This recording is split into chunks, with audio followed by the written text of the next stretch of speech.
happens when we love ourselves properly. And tonight we are doing When Loved Right, a Man Grows. I hope y'all are ready. I hope you are ready to engage and get in these good comments and hear from and talk to our men. So, as always, we pay homage to our Queen Bee here on the Bravo with Sheila Network, none other than Pastor Sheila Ingram. We say thank you for so graciously yielding this captain's chair to us on tonight, as always, to spend this time with you. So, thank you, everybody, for tuning in. The men are here and they are ready. And I just want to say good evening to all those who are up in the expensive seats in the silent section. Want you to make sure that you come on down and say hello, greet somebody on tonight. So I hope y'all are ready to get into it and get it going because I'm about to bring the men up to the stage. So on tonight, we got a few of the good men of the men's lounge happening on today. Like, subscribe, and share, please, and thank you, ma'am. We want to get good convo going on tonight. Hey, Antoinette, my partner was popping. Thank you for joining in. Hey, Marisha, it's good to see you. Good to see you. Thank you for joining. And again, so we're gonna go ahead and get started. I'm gonna bring the men on up. I'm going to start with um my brother from another mother. He is in the person of Pastor Linwood Beal. Whew, get ready, y'all. Get ready and get ready all again. We're going to bring him up to the stage. Next, I'm going to bring up who I call 2 of 4. If you know, I am 4 of 4. He is my brother by blood, legitimate, same mother, father, and all that good stuff. And he is in the person of Minister Donald Brathwaite, no stranger here. They have people. And next, we're going to bring up my cousin, none other than the Pastor Angelo Brooks. Good evening, everyone. Amen, amen. And last but not least, we are going to bring up, aka, rather let me get it right, Pastor Chris, aka the Psalmist Voice, who, if you know, then you know, and if you don't, you're about to find out. So, good evening, gentlemen. We are in the building. Welcome and give some love, ladies, to the men of the men's lounge. Because what if you can't get in them good comments? And you know what I say? Something happens when men speak. All right. Throw that up in the comment section on tonight. Something happens when men speak. Men have the power of creation in their mouth. When they say something, they set order and tone. And so on tonight, we want to lean in to listen to hear what they have to say about this topic. When loved right, men grow. Ladies, we complain often. I'm sorry, I'm gonna be team men today. Sometimes we complain a little bit too much. We're not as patient as we need to be. But the men are ready to have this conversation. I don't even know where to start, where to begin, but I'm going to get there. So I just want to greet a few more people who are in the comments. Hey, Alicia, thank you for tuning in. We see 2:30. Thank you for joining and commenting and sharing with us on tonight. I'm gonna put my glasses on so y'all know how I do. I'm not gonna act like I can really see without them. So we're gonna act right on tonight. I ain't gonna squint, y'all. I ain't gonna squint. We're gonna make it right. That's right. Something happens when men speak. So please like, subscribe, and share. And we're gonna get into this really good conversation. So before we do, I want to take a minute to allow the men to greet you and to introduce themselves in their own kind of way. So come on, Pastor Linwood, my brother, greet the good people. Let them hear from you. Pastor Linwood Beal, Pastor of Believers International Detroit, here in the great state of Detroit, Michigan. Just want to let y'all know, if you got a problem with anything I say tonight, my office hours are from 9 to 5. So he's choosing violence early, y'all, but it's gonna be good. We come to love and to learn on tonight, and it is going down. So next up, we have my brother 2 of 4, Minister Donald Brathwaite. Come on and holler at the people, big bro. Hello and welcome. Let's have a let's get it on. Let's get going. Let's get it popping. All right, let it be what it's gonna be. And next we have, and again, they're no strangers, no strangers. They were here with us last month on the men's lounge and they tow it up. Okay, let's go. Next we have the Psalmist Voice, aka Pastor Chris. Come on and holler at the good people, sir. What's good? Family, we are broadcasting everywhere right now. We're broadcasting from Believers International Detroit. We're broadcasting from the Psalmist Voice Radio Network. We're broadcasting from Sheila. She's just I can't put into words right now how much of a blessing she has been. But I'm excited. I'm ready to get it in. My boys are ready. We're locked and loaded. We're going to get this thing popping. God bless all of you that are watching. And, of course, leave your comments. We love to hear from you. It's an interactive piece. We love to hear from the ladies as well. So let's get it. Let's go. And there you have it. And last but definitely not least, we have my cousin, for real, for real. He's not a play cousin. He's a cousin for real, by blood, in the person of Pastor Angelo Brooks. Come on and greet the people. What's up? Good evening, everyone. You know what? I can't compete with these guys that are on here tonight. And like Pastor Linwood said, his office hours are. So if you got any questions or issues, just revert it to him. But no, we're glad to be on tonight. Grateful. Thank you, cousin, for having me back on again.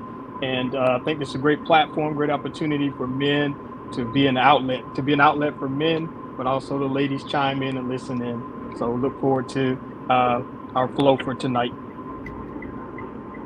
All right. Well, just for those of you who don't know, and thank you, gentlemen, and ladies and gentlemen, everyone tuning in. These are 4 of the 8 men that are part of the men's lounge. They are our leading men who we lean on and depend on to carry our conversation, to add their information, to give us information, and to help us straighten out this thing of miscommunication between men and women. Ladies, we want to lean in and listen tonight so that we can gain some understanding.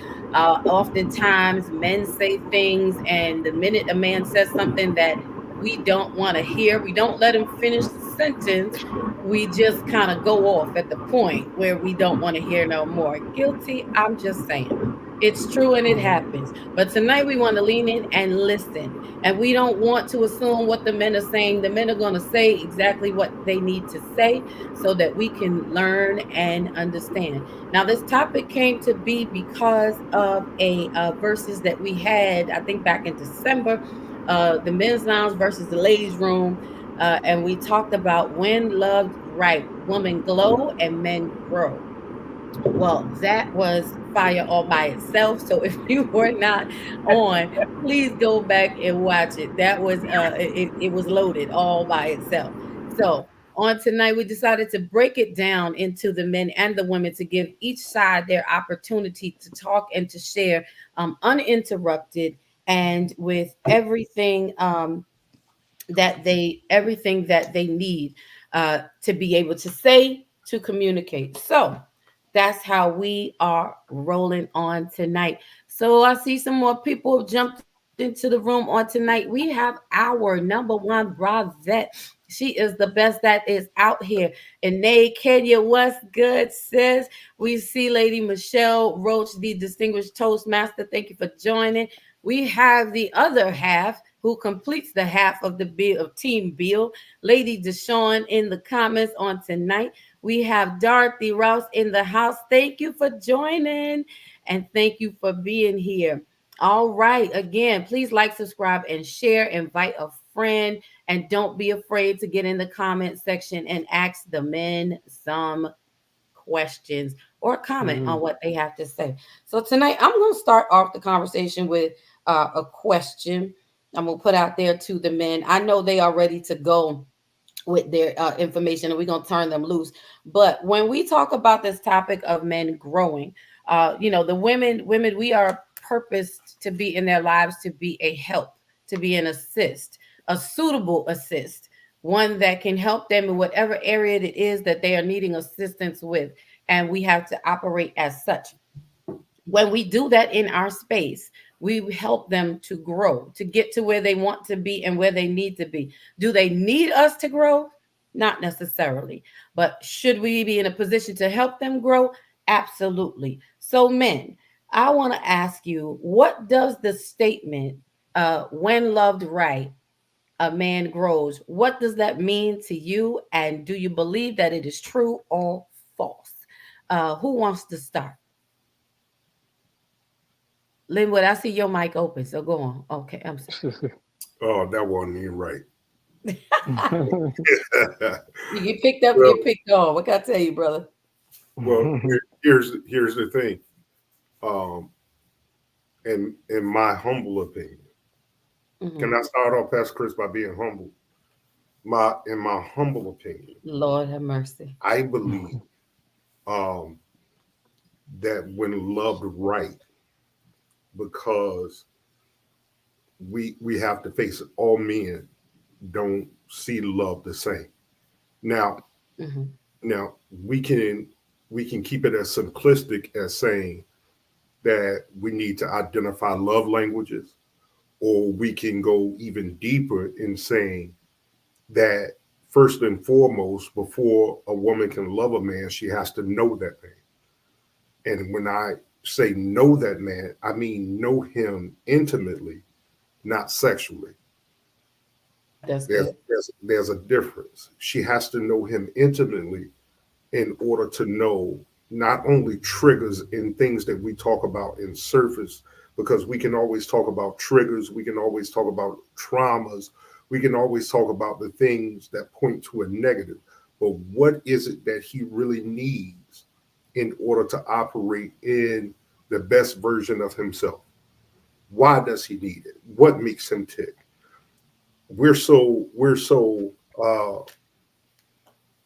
Sometimes we're so focused on gift giving in the material, in the tangible things. We're so focused on the optics of a relationship, and we never get into the real intimacy. What are your desires? What are your focal points? What are those things that really make you tick? What are those things that have hurt you?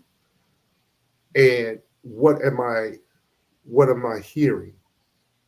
What am I hearing when it is that you communicate with me? So I think for a great deal of us, we deal so much with what's on the surface that we never really get to know the person that we are married to or involved with, leaving so many things in relationships to go awry because you can't love a man right, and a man can't reciprocate that love to allow you to glow if we don't know each other. That's good. That's good. So if I'm understanding you correctly, because sometimes we need a translator, what you're saying is, in order for a woman to even be in that space to begin to love, to help you grow, you're just asking us to define what loving you right is, which is going to vary from man to man because every person's needs are different, right? There is no black and white. And let me just put this disclaimer out there. We are not experts. We are not here to convince nor convict anyone. We are here to share information from our experiences. We are real everyday people who live everyday lives. And we are not, with the big highlight, because a lot of times we compare our relationships to this heightened false narrative that shows on social media, and that's really not any of our realities. And that's where we start to struggle in our day-to-day relationships because we put expectations on each other from what we see on TV. So we're here tonight just to share the real deal, the everyday, what it really takes to help to maintain a communication and relationship. So I just want to throw that disclaimer out there. And I just want to preface my response by saying I'm not going to start off toxic. But toxic is coming. I just want you all to know that was the humble, mild answer. But toxic is coming because here is why toxic is coming. Toxic is coming because sometimes toxic is all you hear. Okay. So in helping me, can I give you an example? In helping me to grow, it's almost like the same reason, Pastor Angelo, why I don't like surprises. because you surprise me with what it is you desire to give me, not what it is I desire, not what it is I need, not what it is I want, is what you want me to have. Right. What you want me to have may not be what I need. What you want me to have, watch this. I need somebody to get this tonight. What you want me to have might be what hinders me. And I said this a couple weeks ago in the chat when Lady Dawn told us what the topic was going to be. If you can't help me, don't hurt me. Just go and get out. Don't get too deep yet. Hold No. I just want to throw that out there because you can't help me if you don't know me, and if you don't know me, watch this. Even in good intentions, you might be hurting me.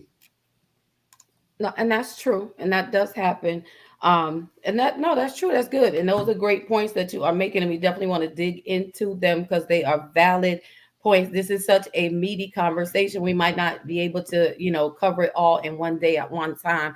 I definitely feel like it's a part two, because if we really want to start to mend relationships and build family, which helps rebuild our communities, we got to take our time to slow walk these conversations.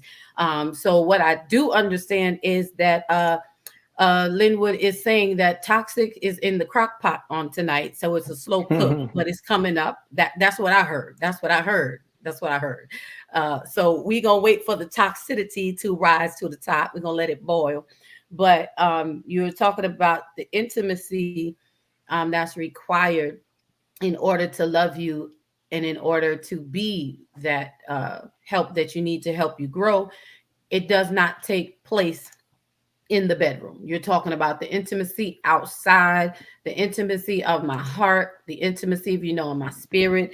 And you made a good point about you surprising me with what you want, not necessarily what you want me to have, not necessarily what I need.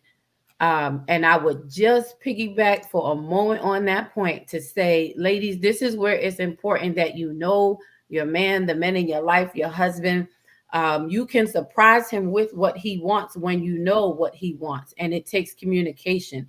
There's nothing wrong with me giving you what I would like for you to have, because that's an expression of how I feel. But if I never take the time to find out what you like, what you want, and what you need, everything else can seem, what's the word I want to use? It can seem empty, for lack of a better term. Am I correct? Correct. Okay. All right. I just wanted to make sure I heard you right. So ladies, lean in. I hope you're taking notes. Pastor Chris, come on and share here. Again, we're starting off with the question of, what does the statement of our topic, when loved right, men grow? What does that mean to you? And do you find it to be true or false, and why? Oh boy, this is a loaded one. But I'm gonna say this. I'm gonna be like Pastor Linwood. I'm gonna leave the best for last. But what I'm gonna say is this: I believe the statement can be true, but it's also, there's a true and false here. But again, I'm going to deal with the positive. Now, if you hustle with me, then I can grow. If you pray with me, then I can grow. If you respect me, big word, then I can grow. So if I have respect, that equals freedom, that equals love. That's the formula. There's no secret to it. There isn't.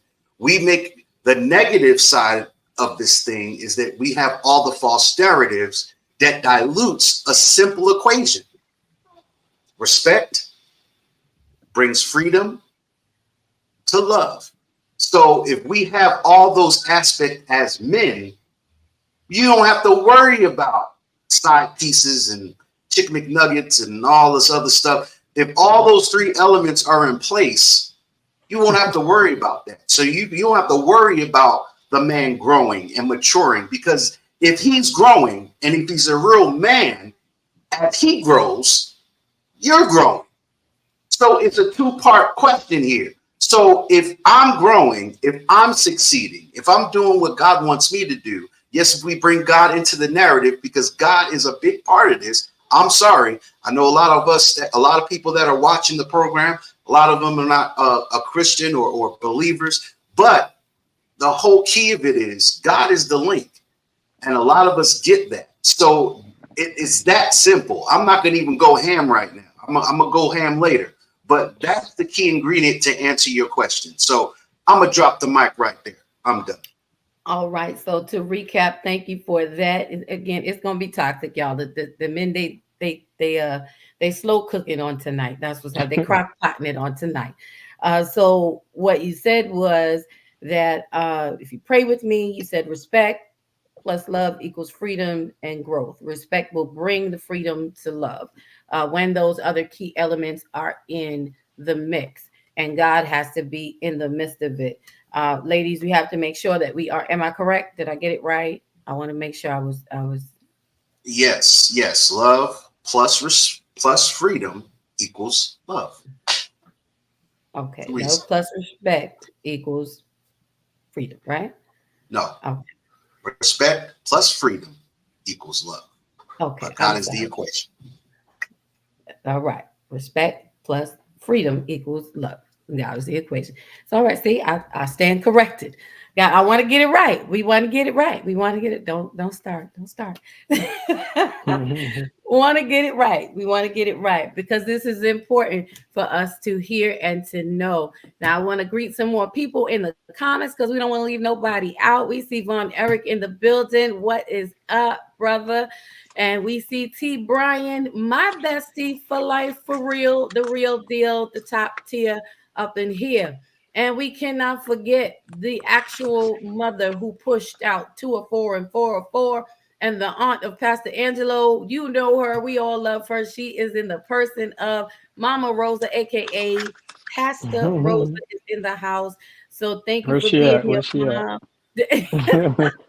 Angelo's looking for you. Your nephew's looking for you. We also see Angela King is in the house on tonight, and Nate is, and Three Kings is here. He is in the building. He should be on this platform, but I ain't gonna mess with him today. I'm gonna leave him. I'm gonna let him rest. But nonetheless, again, we are talking about when loved right, a man grows. And ladies, we have to learn and make sure that we are loving our men right, the men in our lives, so that they can grow. We have to be a help and not a hindrance. And we have to make sure that we are providing for them what they need. And don't take it personal. This is an opportunity for us to lean in and listen, Don't worry. I firmly believe when you take care of your man right, he'll take care of you right. It's reciprocal. You won't even have to say anything to him. You probably won't even have to ask him for nothing. He will make it happen. Corey the Voice Warren is in the building. Or Corey Tyler, the music maker. What up, brother Chris? He is in the building. My girl Elaine Edwards is here saying, hey, y'all. And we have a comment from Three Kings. This is Chris. He says, love your man like you love your plants. When loved properly, it will flourish. When neglected and loved improperly, he will die. The love will die, but you'll be able to see the difference. Well, we don't want anything to die. We don't want our love to die. We don't want our men to die. We want to help you grow. All right. So come on, y'all. Put it up in the chat. Something happens when men speak. T. Brian says, I need a glass of fruit to go with this crock pot. Okay, hey, listen. Get your good beverage. Go grab your snack. Lean in and let's chat on tonight. So I'm going to move to Pastor Angelo. Come on, cuz. Tell us what you feel about this statement. Is it true, false, and why? Wow. So I'll start off with saying the atmosphere is kind of relaxed. So I'll keep it chill mode. We'll still flow in that realm. Three Kings. Hey, you kind of took my answer. You know, you said, and I thought about even like a plant. I have a plant here in my office, and if I stop watering it, then it's going to stop growing. So I think that statement is so profound. When men are loved, they will grow. I believe that, you know, whoever your significant other is, whoever, even to your children, even to your family, even to your supporters. A lot of us on here pastors, so even to your church, those that support you, that walk with you. In so many ways, they all nourish you. They push you to your next level. They give you the support that you need to do your job, whether it's a husband, whether it's a father, whether it's a pastor, whatever your background is, whether you're a leader, whether you're a CEO. I think we all need nurturing. We all need that care. We need that TLC sometimes that can help us to continue to do what we need to do in order to grow. So I believe that, I believe that that statement is most definitely true. And I'll drop the mic right there. All right, y'all are making me nervous because y'all are slow. Y'all are definitely slow growing. I wish y'all could have seen all the smoke and the intensity that was going on for the past 2 weeks that's been happening in the place. But I'm gonna let y'all be in your crock pot for now because I know it's coming on later. So we gonna go with it. They playing nice. Maybe because it's after Valentine's Day, so they're feeling a little mellow, a little lovey. All right, we're gonna let it ride. So last but not least, okay. So to understand again, I want to make sure that we are recapping, ladies. I hope you're taking notes and leaning in. What Pastor Angelo is saying is that again, like the plant, when you take care of it and nurture it, it grows as it should, and we have to be in the position to make sure that we are feeding in and seeding into our men, making sure that we are caring for them.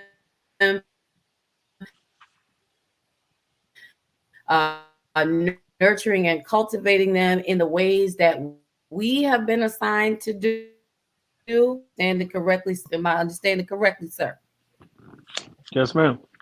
All right. Okay. See, I want to make sure I'm translating. I'm translating on tonight. Translating. Thank you for that. I speak male. I'm female, but I speak male. I do. I speak male. I get it. I was around a lot of men growing up, males. I would say probably around more male than female. So sometimes my mind operates in the male realm more so than the female. And the reason being is for this gentleman that is up next, because I was up underneath him as a kid all the time. He is my big brother, 204. Minister Donald, come on, sir, and share your feelings on this statement. How you feel about what it means to you, and is that true or false? Come on, bro. He's on a mission. You down? Oh, there you go. All right. No, I'm here. So I'm gonna answer I definitely say true because, and this is why, because men do want to be loved in the right way. I like what each gentleman said. I agree with how love is defined differently for men than it is for women, and it is oftentimes I tend to think that women may need to look at. I'm sorry, I'm trying to park my car. That women may need to take a moment to understand what a man's need for love really is. Because sometimes let's face it. Sometimes the way a woman wants to be loved by a man is how she thinks a man is supposed to love her. But I really think that what a woman really needs to understand is that you have to first know what does a man love. You have to learn what his love language is. You have to, and then you have to accept it. If he likes to be loved differently than how you want to love him, or you think he should love him in order for you to reciprocate or gain what it is you want, you may need to revisit that and realize that approach may not work. For a man to grow in love, he has to feel love. He has to know he's loved. He has to be able to know that what is being given to him from the woman is love. But it's defined a little differently for us than it is for women. For example, let's use Valentine's Day yesterday as a really great example. Women want flowers and candy and as a sign of affection or a show of love from a man to her, right? But do women understand that on Valentine's Day, men want you to show them also your sign of love, you know, and it might be in the same format. Bring me some, bring me a rose, bring me chocolates, or it may be something different. I think sometimes where the disconnect is when it comes to the word love is how both sexes tend to define love differently than what they realize. And I think a lot of times that subject of love is not talked about enough. It's not explored, enough. I think sometimes, and I appreciate my sister, being transparent, with herself. I think sometimes the way some women set expectations for what love should be for them, and then they don't get it. They say, "Oh, he doesn't love me. Then he doesn't love me. Well, he didn't do the thing I wanted him to do." And I think for a woman to want to understand how a man should be loved is take time to identify what does he love. Take time to ask the question. And don't ask the question of, well, what do you love about me? Not that that's a wrong question to ask, but most times I think sometimes ladies get too caught up in the what is it that you love about me? Well, how do you love me? Well, show me how you love me. And then us fellas go through all these extremes trying to hold on to you, and then you gain what you want from the efforts that we put out there to giving you the things that we can give you as best as we can, and then y'all forget to reciprocate it back in the form of what we define as love for us. I think bottom line is, if you show me love in the way that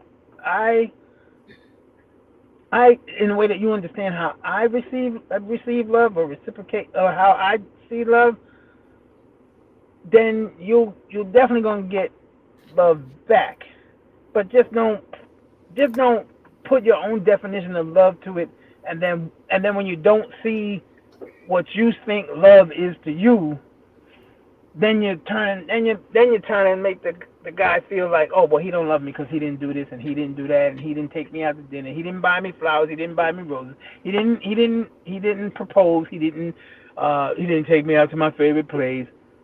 Fine, remember, men want to be loved too.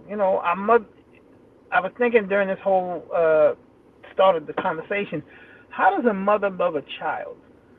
And I'm not suggesting that any woman should love a man the way you would a child, because that's a mistake too that I find ladies make. You take on these motherly roles instead of these relationship roles. You're no mother to any man unless it's your child. Don't go too deep yet. Don't go too deep yet. All right. So my sister, wait. Hold on. All right. So if I could just interject for a moment, Donald, because I want to make sure that we're understanding exactly what you're saying, and then I'm gonna let y'all loose. All right. So you're saying that love is defined differently for men, as men versus women. We receive love differently. Now, I think just to add on to that comment, so to speak, we express love differently.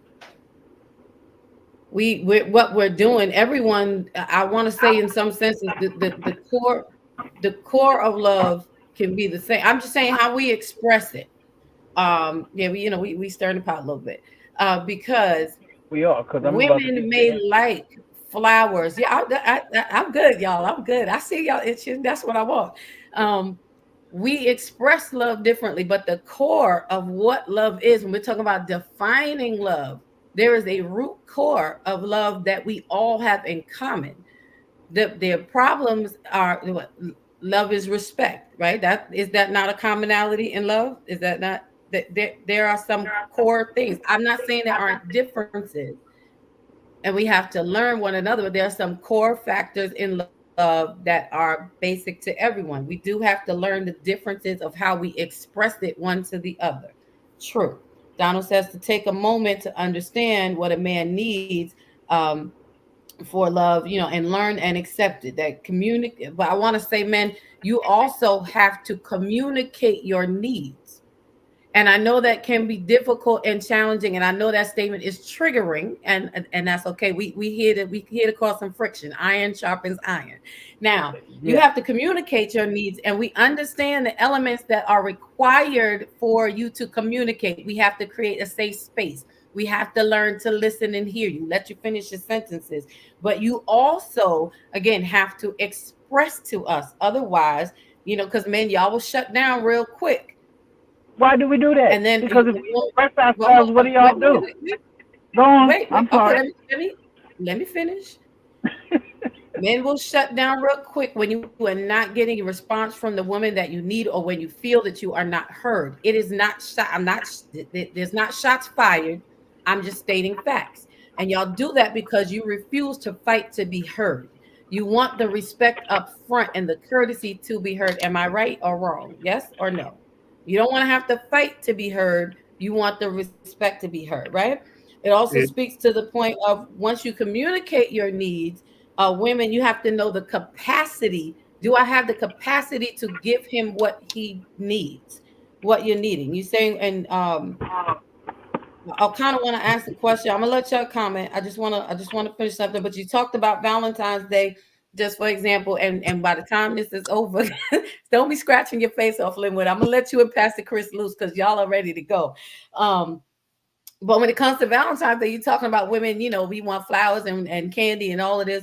But men, y'all have to communicate what you want, because if we turn around and we give you socks and tools and a tie like Father's Day, y'all ain't gonna want that either. So how do please we let me express in here. that? Please let me in here Go ahead. because thank you, Brother Donald, for bringing Valentine's Day into the conversation. You're welcome.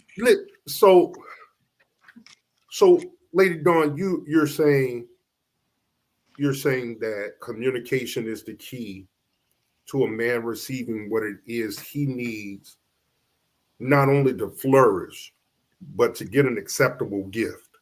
No. Well, hold on. Hold on. Let me prove to you that I heard what you said. It is Hold a on. key. Let me I prove didn't to say you. the. No, but I'm saying we gonna talk it right. I said a key, not the key, because there's a Okay. difference. If I say the key, that means that that's all it is. It is one of the things, right? In communication, so we can understand what you want. Yes, no. A janitor So has a you see ring what full you're of doing keys. right now? A janitor has a ring full of keys to open Well, different I'm doors. responding to what he No, said. no. Let me help. A janitor has a ring full of keys hanging on either side of him at all times, but Hmm. because he needs access to more than one door. He cannot Right. flourish being one dimensional. He can't Right. be the janitor of the school and only have a key to the gym. He can't be effective that way, right? Right. So he has to communicate then that he needs a key to every door. I have to communicate, watch this, after sometimes spending resources that I do not have to extend to you for one day, such as Valentine. And I go get the flowers, I go get the candy, I make sure the meal is, taken care of, whether it's take you out to dinner or prepare the dinner. And all I get in return is the same dusty sex that I'm supposed to get anyway by being your husband. This thong that I seen you in 3 weeks ago. Let me help some women out. Valentine's Day, Father's Day, birthday, Christmas, anniversary. Sex is not a gift. True. I'm do that anyway because you owe my last name. True. I'm do that anyway because of the vow that you took to the same God that I did. True. So where's the even exchange? Or is there one? And if you Okay. want me to thrive and grow, you have to put me first in an environment that I can thrive and grow. If I'm a goldfish, put me in a bowl or an aquarium. If I'm a frog, put me under a light. You get what I'm saying? I If do. I'm I a get what you're dog, saying. watch this. If I'm a dog and you don't want me to tear up the house, put me in a kennel when you leave. Cultivate an atmosphere to get the result that you want. If you want me to grow, and watch this, please don't try to change me into the man that you wanted me to be when you met me and I wasn't it. Right. If you want me to grow into something, have simple conversations with me. But then don't tell me when I ask you to do this or to do that, you trying to change me. Well, what in the ham sandwich you been doing for the last 10, 20 years? I mean, other than trying to change me into your granddaddy, your daddy, your uncles, all of the examples of the men that you have seen, instead of trying to cultivate an atmosphere where I can become the best version of me. Excuse me, because I can't help you being your granddad. I can't help you being your daddy. I can't help you being the principal or the mentor at your high school that made an impression on you. I can only be me. I can only be me.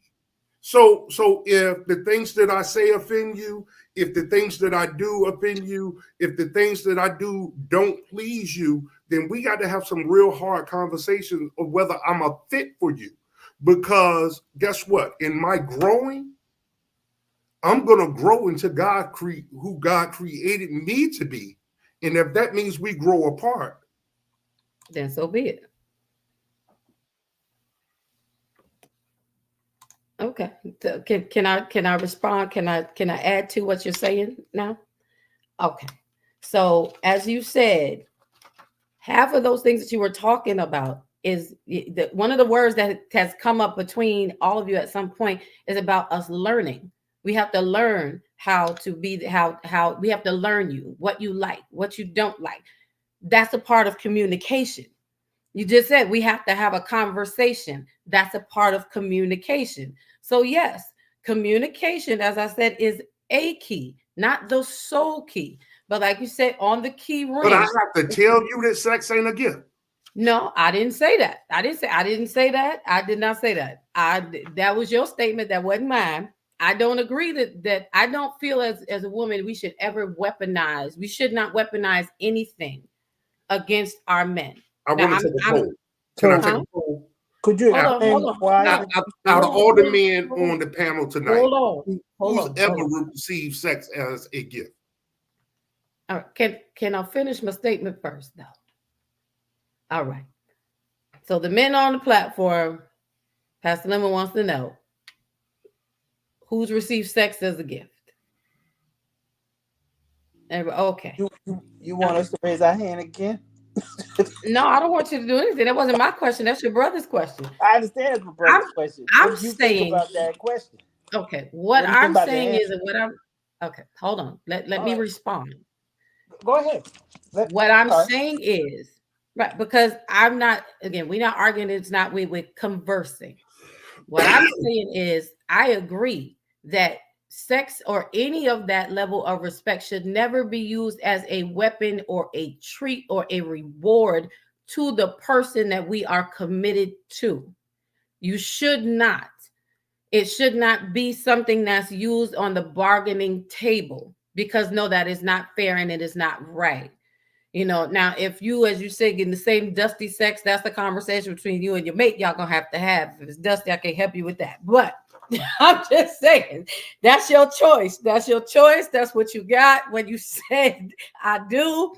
Y'all gonna have to work on that. There's places that you could go, but it's all a matter. I'm just saying what y'all said. I'm saying what was put out there. You talked about environment. Are y'all loving this conversation? This is what we came to do. We came to get down to the bottom line of things, having these conversations. So like, subscribe, and share, invite some people into the room. Now, you talked about the keys, the janitor, right? Okay, so if the janitor got the job as the janitor, he does need all the keys in order to access all of the rooms. However, no janitor starts out on the first day with every key that he needs. Sometimes you got to work your way up because everybody's capacity is not the same. If all you can handle right now is cleaning the gym, or if what you've been assigned to, then yes, you need access to what you've been assigned to. When it comes to relationship, we grow together as we go. You don't give your wife, let me not. I'm gonna talk me. I'm gonna talk me. When I was married, I didn't give my husband at the time He didn't get the same version of me when we were married as when we were dating. When we were dating, you got pieces of me in the dating space that was applicable to where we were as our relationship grew. When I became your wife, you got more access or all access, because there should not be any limitations or boundaries in marriage. I should be able to, like you said, give you the whole key ring and let you have access to whatever. And the same is with men. Now, you talked about environment. Okay. Environment. If you're a fish, put you in the fish bowl. I'm with you on that. However, a fish is only going to grow as big as the bowl that it's in. So we have to learn how to communicate and figure out where we going, because you might not be able to go from a little fish bowl on your desk to a whole aquarium tank. There's a process in between. I'm just saying. So it's communicating. Hold on 1 second, Donald. Yeah. I hear you. I want to read some comments right quick. I don't want to miss anybody. And then Pastor Chris is itching, so I want to make sure to give him his space to say what he needs to say. And Donald, don't lose your thought. Please write them down. Like, subscribe, and share, y'all. Three Kings says communication needs to include transparency and vulnerability. Lady Deshawn, who is the other part of Team Bill, says, ladies, cookies are not a gift. No, they are not.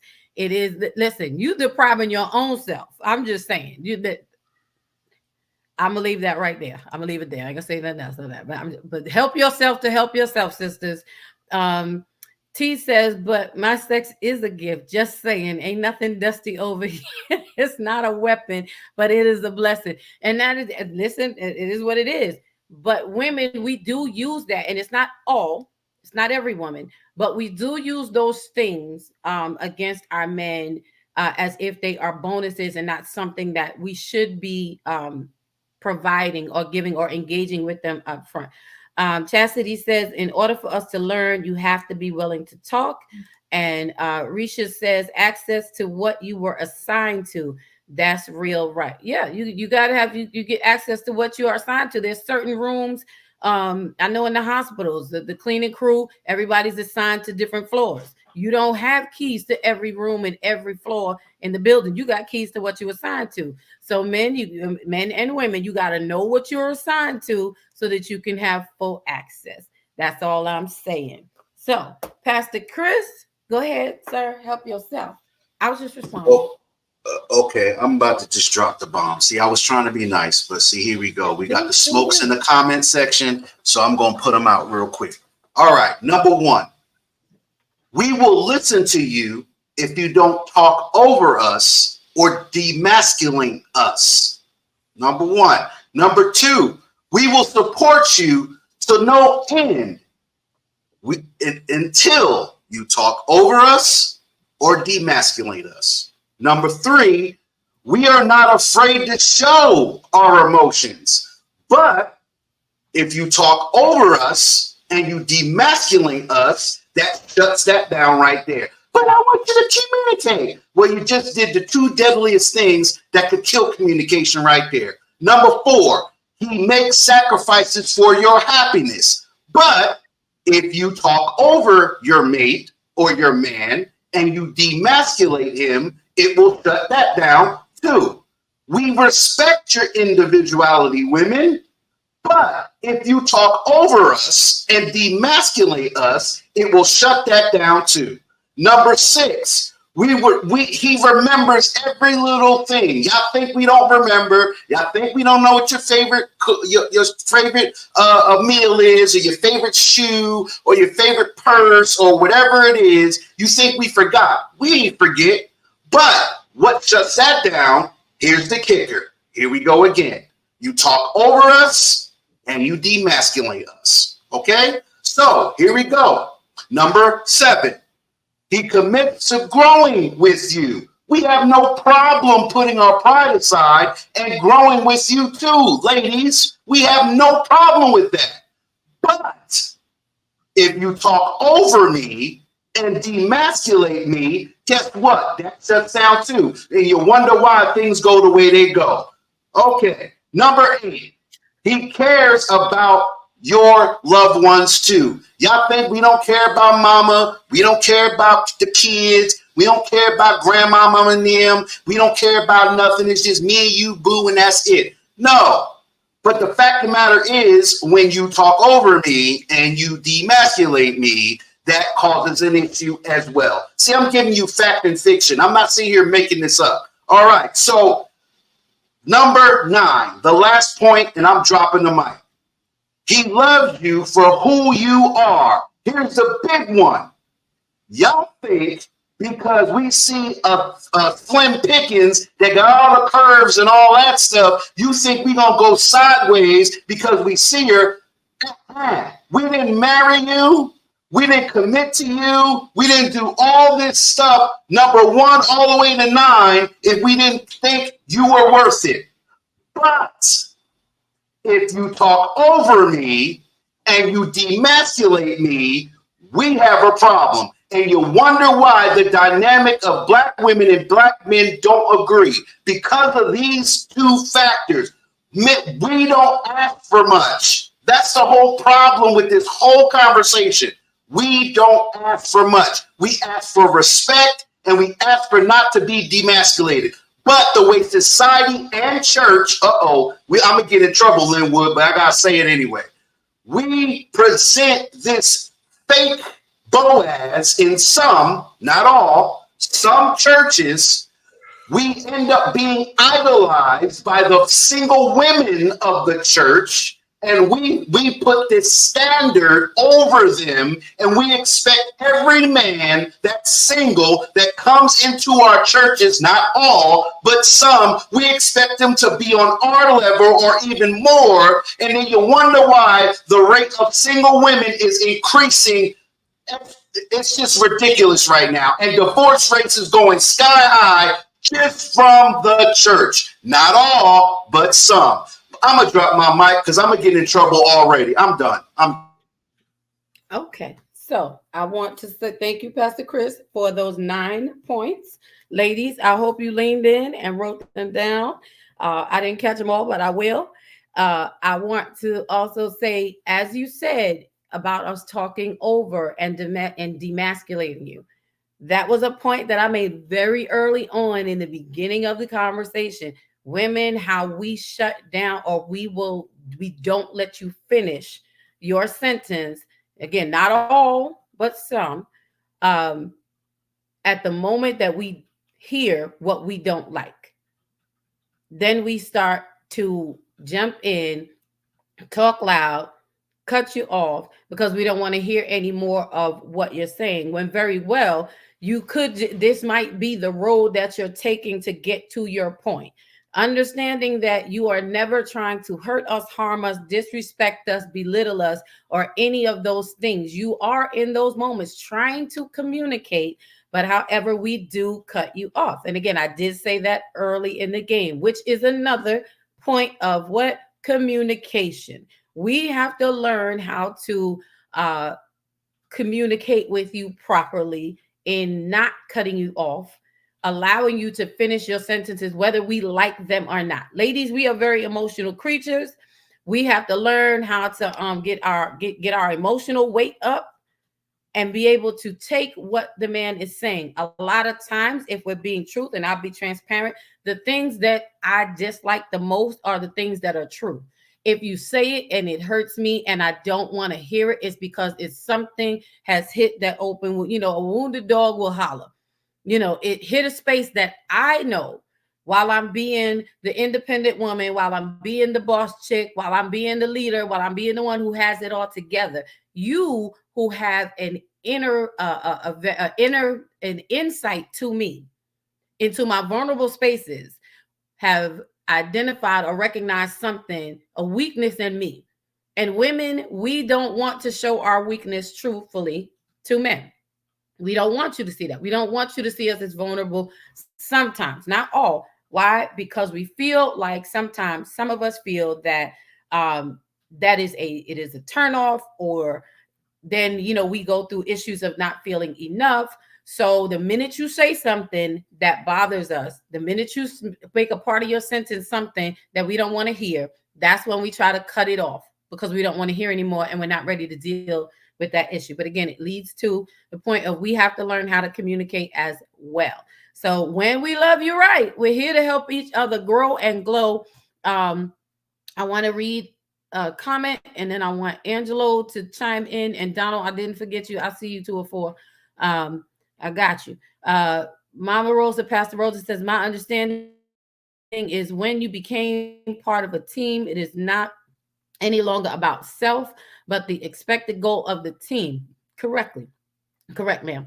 Even though you and me make us, it blends together to make us. Let's see. Dorothy Rose said, not all women are talking over men, and some men still don't communicate. That's true. That's true. Okay. Hold on. I just want to get through this last comment. Y'all are a mess tonight. It ain't about neither me in a relationship, is it? It is about us. Your needs are my purpose and my needs are yours. It is no longer about the male or female me when it is about us. Pastor Chris, you wanted to comment real quick before we go to Angelo? Yeah, I wanted to address that because first and foremost, a lot just went by, but there's some stuff in the comments. I'm gonna go real quick. It says, somebody said, do you think he doesn't want women to talk over him or demasculate him? First and foremost, if you are whole and true to who you are as a man and a woman, none of that will happen both parties. I'm just saying. So this is the problem. We don't heal each other. So of course we're not going to hear each other. I'll say that one more time. If we're not healing each other, or we're not healed as one individual, we won't hear each other. Communications will not happen, because the fact of the matter is, how can two broken people be whole if you don't listen? No one's bashing a woman. That's not what I'm saying. What I'm saying is it takes two whole people to become one soul. So if you're broken and both of you are broken, and I said this on the last show, we can put pieces together by ourselves, but you could be the missing link. That's all I'm saying in that comment. And then someone else said something about not all women are talking over men. That's not what I said.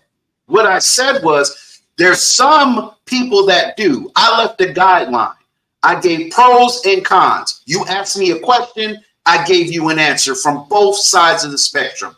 This is what most men are saying. This is the studies, ladies and gentlemen. I'm not just coming up with my own dome piece or my own stuff. This is what people are studying right now. Black men are finally being heard. They are being studied, and this is what they're saying. But yet again, here's the defense. I'm not here to try to be defensive. I'm not here to try to belittle any of you out there. All I'm saying is we need to have a better way, because what we're doing, ladies and gentlemen, is not working. So I'm just being transparent enough as a man. In order for me to be effective in any relationship going forward, I got to work on me. And if I'm broke up from the floor up, how in the world can I make anything valuable for you if I'm not even whole? So if I become bold enough and tell you that's where I'm at, then I get knocked again, because again, oh, you're devaluing how I feel. Ladies and gentlemen, if a man is giving you straight up and he's being communicative to you, you don't want to listen to him. If he's telling you how he feels and you cut him off, if he's being 100% to you and you don't want to hear it because you are in your emotions. I'm not being disrespectful with that comment, but here where I'm coming from. Do not expect a man to come to you 120% if you close off yourself. I'm just saying, I'm done. Let me just go back for a moment and just correct one thing. Thank you for the share. But the statement, the full statement was not all women are talking over men, and some men still don't communicate. So it wasn't a jab at what you were saying. It's referring to the men, to the situations of the women who are not talking over the men, and men still don't communicate. When we're the women who are allowing men to speak, and they still are not sharing in the communication space. So I just wanted to clarify that, just so that we are okay. All right. They're not communicating because they're not whole themselves, or they were never taught to. This is why, as older men, we need to be more mentors to our younger men to understand, to help them understand that communication is vital. But a lot of us don't learn that concept or that piece until we get middle age and it's too late. Just saying. That was my answer to that. The other part of communication is not only what's said, but what's heard. That's true. That is true. And we all have, right. We hear sometimes what you said and what I hear is two different things. It can be that, that was an exercise I went through when I was at a marriage retreat once. What you say, and we had to repeat to each other. This is what I said. I said, the sky is blue. He said, the sky is blue. What I heard was, you don't like red. He said, that's not what I'm saying. What I said was, the sky is blue. So you have a problem with white. We hear sometimes we hear from our space, from where we are. And so a good tool, if I may, just right there, when it comes down to it, I often will, like I'm doing tonight, listening to what you're saying, and I will go back and say, okay, so if I heard you correctly, what you're saying is this, because I want to make sure I'm understanding what you're saying. I want to make sure that I got it right. I want to make sure that we are recapping things. And thank you for explaining that part at Pastor Chris. Awesome sauce. So it is a part of what we hear, what a person says, and what we are hearing. But if we know each other in that intimate space, like you were talking about earlier, Linwood, outside of the bedroom, we will understand each other and how we mean what we're saying, what is really meant by the statement that we're making. One of the worst forms of communication is text messaging, because you could be saying hello, and if I'm in a bad mood, I might be receiving it like you're yelling, or whatever it may be. So we have to know each other in that intimate space in order to be able to communicate effectively. So with that being said, Angelo, come on and jump in the conversation. You've been so patient. Oh wow! So man, these guys got it heated out here. I would say told you they chose violence early. It's like 2 weeks worth of violence pent up. Yeah, so I guess we're gonna ruffle some feathers now. I would say and I'll speak from a love standpoint. I'll say a woman's view of a man when it comes down to love. And some of the brothers talked about it early, how for instance, Valentine's night, automatically everybody think that's about, love is equated to sex. I got to get ready because I got to put it on my man tonight. Sex is automatically equated to love when it comes down to men. That's the way I would say women probably think men view love is sex. He wants to have sex tonight for me to show him that I love him. That's automatically equated. But I believe there's some brothers out there that say, you know what, I want more than love. You can cook me a dinner, you can give me the remote control, let me watch the game or whatever. That's love. Some of the brothers talked about it tonight. Respect is equated to love. And the brothers also talked about how you don't talk over them. That's equated to love. So I think we're starting to see, and hopefully the ladies are catching on to a broader aspect of perspective of how men view love. It's not, sex is a part of it, but that's not everything, But men are not just all about sex, but they're about, being able to communicate. Now, I'll say, for example, me and my wife went out to dinner last night for Valentine's Day.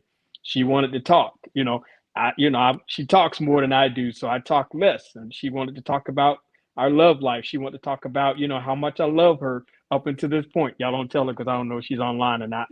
But she wanted to be more expressive. She wanted to talk about, we've been married for 7 years, let's talk about love and love it. And I was short on words, so automatically think she teased me. I was like, what, so you don't love me? You don't have any vocabulary? You don't have anything to talk about as it relates to love? We've been married for 7 years. I felt love last night because we were out to eat. We were enjoying it. We were laughing and talking here and there. So men's level of communication won't be the same level of communication as women, as females are. We get that, men are short on vocabulary. We may have a good 20 words per day. Right, versus women may have, a whole chapter, So I think that women should look at men in a broader aspect of love than just sex. respect. And also what the brothers talked about communication wise a little bit earlier. They talked about, yeah, and Linwood said it, you're not communicating when you're yelling at each other. That's not communicating, you know. So me and my wife, you know, oftentimes when we get into that heated discussion, you know, to where we're yelling back and forth, that's not communicating. You're not really communicating until you're really hearing each other. So after the heat calms down and all the hype is calmed down, then we actually start talking on a professional or a level to where we can both understand. That's considered communication. Yeah, no, that's good. That's good. We do have to apply. I think that's a place where we have to apply grace on both sides. You know, one thing I've come to understand about this space that we're in and why these conversations are so important. And just so we clear, I ain't worried about none of the heat, none of the smoke that's coming out of any one of these little cubes on this screen here. All right. I just want y'all to know I was bred by the best, so I could hold my own. 2 or 4 is right there. So we hold it there. All right. Okay. So just so we know, we're having good, clean, clear conversation. I hope you're all enjoying it so far. Yeah, it might get a little smoky in the room, but we ain't scared. We are here to help to clear the smoke so that when this is all over, we emerge as better people. All right. Understand that the men are very passionate. One thing I'll come to understand right now is one thing I come to understand right now is that, you know, men are the reason why this is so key. What brought on this particular topic for me, I'm going to tell you, is the fact that I realized that men are angry and women are tired, you know, because of the things that have transpired with us in our lives. And so it creates the clash where we cannot come together and help each other through the situation. We can't help each other through. Pastor says, be nice. We being nice. I'm being nice, I promise. But you know, we gotta represent now. I'm saying is we gonna make it smoky, let's make it do what it do.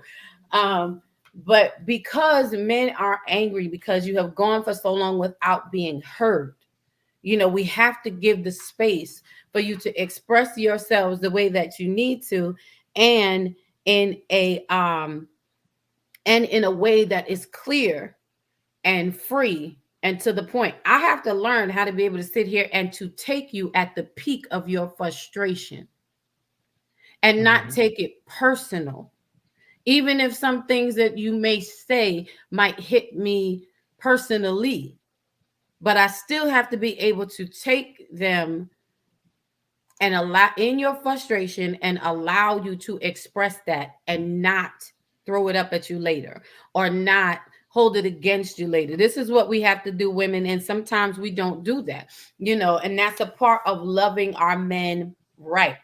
When it doesn't make us a doormat, because you know we'd be the first ones to pop off and be like, I don't know who he's talking to. I'm not sure what who you speaking. I'm not sure where that came from, but sir, I ain't her.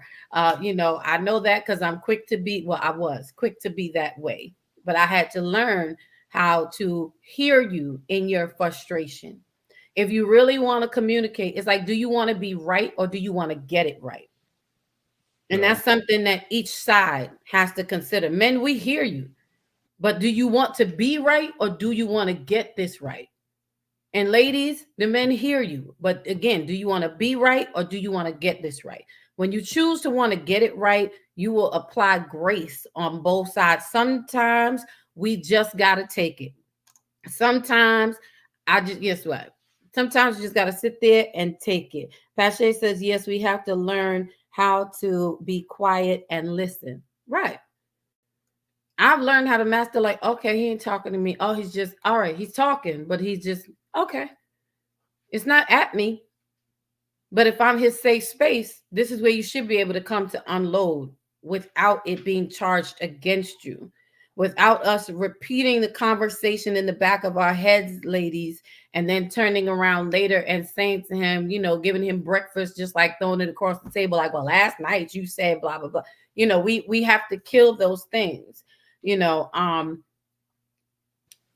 Pastor Chris made a point earlier about how generationally, excuse me, I couldn't get it out. We have to teach our young men how to communicate better. And that's something that the older generation had a hard time doing, because the older generation, what went on in your house was in your house. You didn't talk about things. Bottled things were bottled up. So it's kind of hard to teach somebody something that you yourself are now learning. So we have to learn to communicate all the way around again, and we have to be able to apply grace. I hope you guys are enjoying the conversation. Donald, I know you have some comments, so come on and jump in. I want to get to, and when you're done, I'm going to go to another question if y'all are all right with that. Y'all good? Are y'all learning something? Come on, somebody put in the chat. Something happens when men speak. Men, y'all all right with your toxic selves, with your crock pot foolishness? I ain't scared of y'all. I love y'all. I ain't worried. Come on, bro. Want some? Come get some. That's all I got to say. You ain't saying nothing, sir. You ain't saying nothing. So let me throw this a few thoughts. I'll try to keep them as short as I can because we've been at it for a while. But let's bring God into this conversation for a minute. Let me share a few scriptures. I'm just going to give you the few scriptures. Y'all write them down, read them after the fact. Colossians 3:18 through 19. Wives, submit yourselves to your husbands as husbands as is fitting in the way of the Lord. And husbands, love your wives. The rest y'all can read on your own. Ephesians 5:25. Husbands, love your wives as Christ loved the church. Again, I'm just pulling out portions of the scriptures. Hebrews 13:4. Marriage should be honored by all, and the marriage bed kept pure. I'm gonna pause on that. Read the rest of that. I'm referring to the part of our conversation that deals with sex or dusty sex. I don't know. I don't know nothing about that.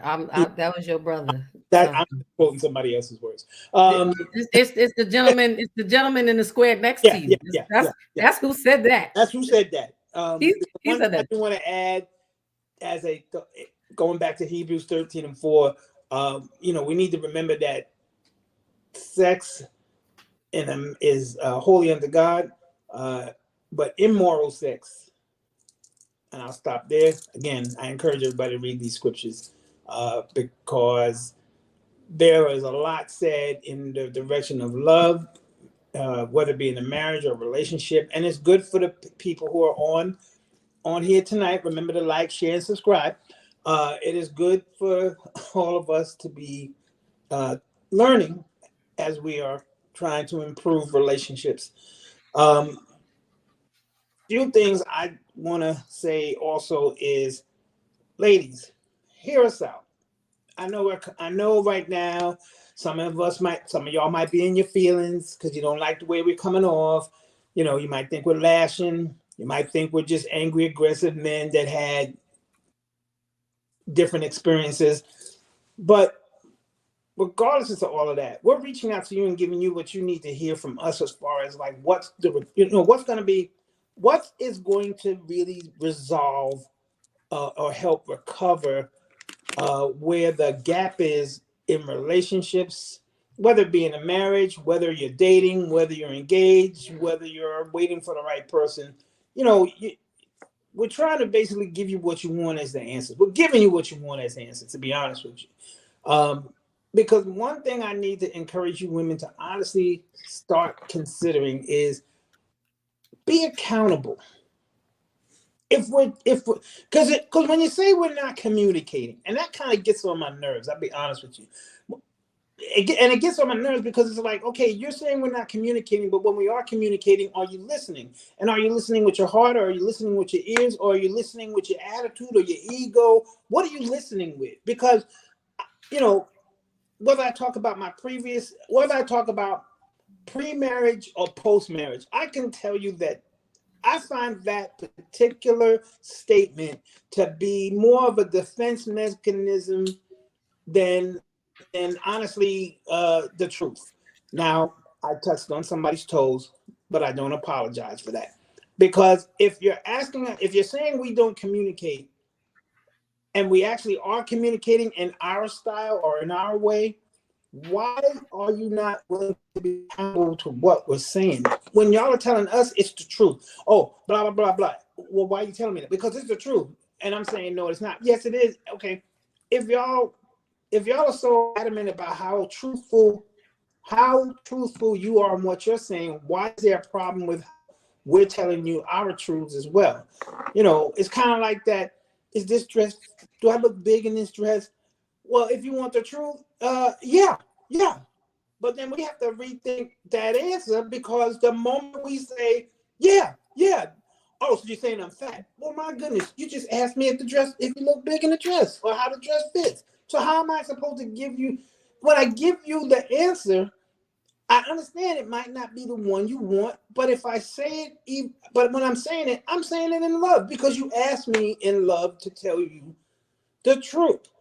And I always quote this particular quote from a movie I saw, where the guy said to the other person, you can't handle the truth. My question is, can you handle the truth when a man is telling you the truth? Can you take out all the other things that are connected with your feelings and listen to what he is saying? Because I guarantee you, whether he says it loud or whether he says it soft, he's saying it in love. And you have to be in a loving relationship too to catch on what I'm saying. So I want to put in your ladies' hearts and minds, you know, consider that, yes, our actions do need some improvement. Yes, we do need some improvement in the communication area. But women, the reason why we retreat from y'all so much is because when we're actually giving you the truth or valuing what you're saying, or, you know, taking it in, are y'all really listening with your ears and your heart, or are you listening with your feelings? Are you getting so caught up in, oh, he talking to like that? He ain't never got something. I get so tired of seeing, especially Black women, do that when they're engaging a conversation with their man, who they say is their man. When I heard my pastor cousin say about his night out with his wife and how she was dialoguing with him, and he was giving her dialogue back, I tend to wonder, did she take time to really notice that you weren't giving her a scripted answer, you were giving her an answer that was in your heart? Does she also realize, and I'm not challenging your wife, please forgive me if it sounds like that, but I'm saying this to any woman that kind of thinks in the direction of, well, if I ask you a question, so do you love me? Yeah, honey, I love you. Why you love me? Well, because of all these reasons that I'm giving to you right here. Well, are you sure you love me? I'm like, why are you asking me that same question? What did I need to say? What's the key word you're looking for, so I can kind of, you know, focus on what you're actually looking for in the answer? I do this with my wife sometimes, to be honest with you. Sometimes she you know, she'll hint around wanting that kind of conversation, and then I'll give the conversation. But sometimes I run into the same issue. But we have a way where she and I developed on how to get around that. And, you know, it's, well, to not take up too much time. Ladies, I want to encourage y'all from what you heard tonight. Be accountable on your side of the love equation, that if we're communicating it from our hearts, and that we're communicating from our hearts what we feel, what we're saying, what we're telling you. Don't be so defensive. Don't use the men don't communicate thing too often as a defense, because sometimes when it's felt that we're not, I think I heard my sister 4-4 say, we're not clarifying. I'm sorry. It's okay. Earlier, I kind of so said, well, women, I'm sorry, I can't, it'll come back to me. I'm sorry. Here's what I want to make as a point to it, which is, if you're asking us a question and we're communicating the answer, please understand, you don't need to grill us like you're the FBI. You don't need to keep prodding, because what you now remember what my sister said, and this is the answer to that. Because the more you keep doing that, is all the more reason why we withdraw, because we get tired of, because we're trying to avoid a argument or a misunderstanding you need to basically ask us what you want. And if you are asking us, because I know somebody's saying I do, great. But if this the answer I'm giving you to the question, you think I misunderstand it, rephrase the statement, rephrase the question, reapproach it.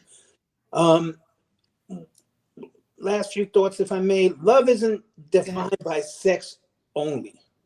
Okay? That's why I gave some of them scriptures I gave. And I hope it blesses someone to really read it open-mindedly to understand that, yes, sex is a part of love, because we make love. But love is also defined by giving and understanding. Going back to what Pastor Linwood said on that subject, when I heard my sister say, well, you guys don't tell us what you want. Don't you take time to observe us the way we observe you? Don't you take time to know what our favorite color is, what our favorite fashions are? Bottom line is, I'm a guy that likes roses. I tell my wife all the time, like, yo, if you give me one rose, I would really, I wouldn't have a problem with it. I'm cool with a flower, in other words, it's me trying to encourage y'all to honestly stop saying that we don't communicate, or let me not discourage you from saying it. Let me encourage you that when you are saying that, please make certain that it's factual, not scripted. B, if we're answering the question and you want to delve a little further, ask, then delve more. Create the dialogue that you want to have with us so that we can give you the responses that come from love in our heart. Because if we give you scriptive answers, or if we withdraw in the conversation like we do, I'll own it, yes.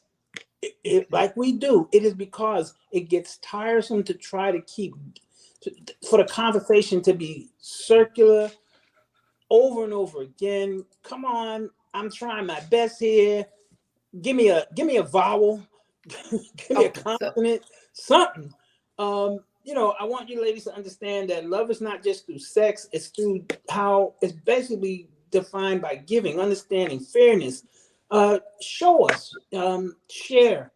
I like how my sister said something that I want to just respond to by saying, well, men want to feel love.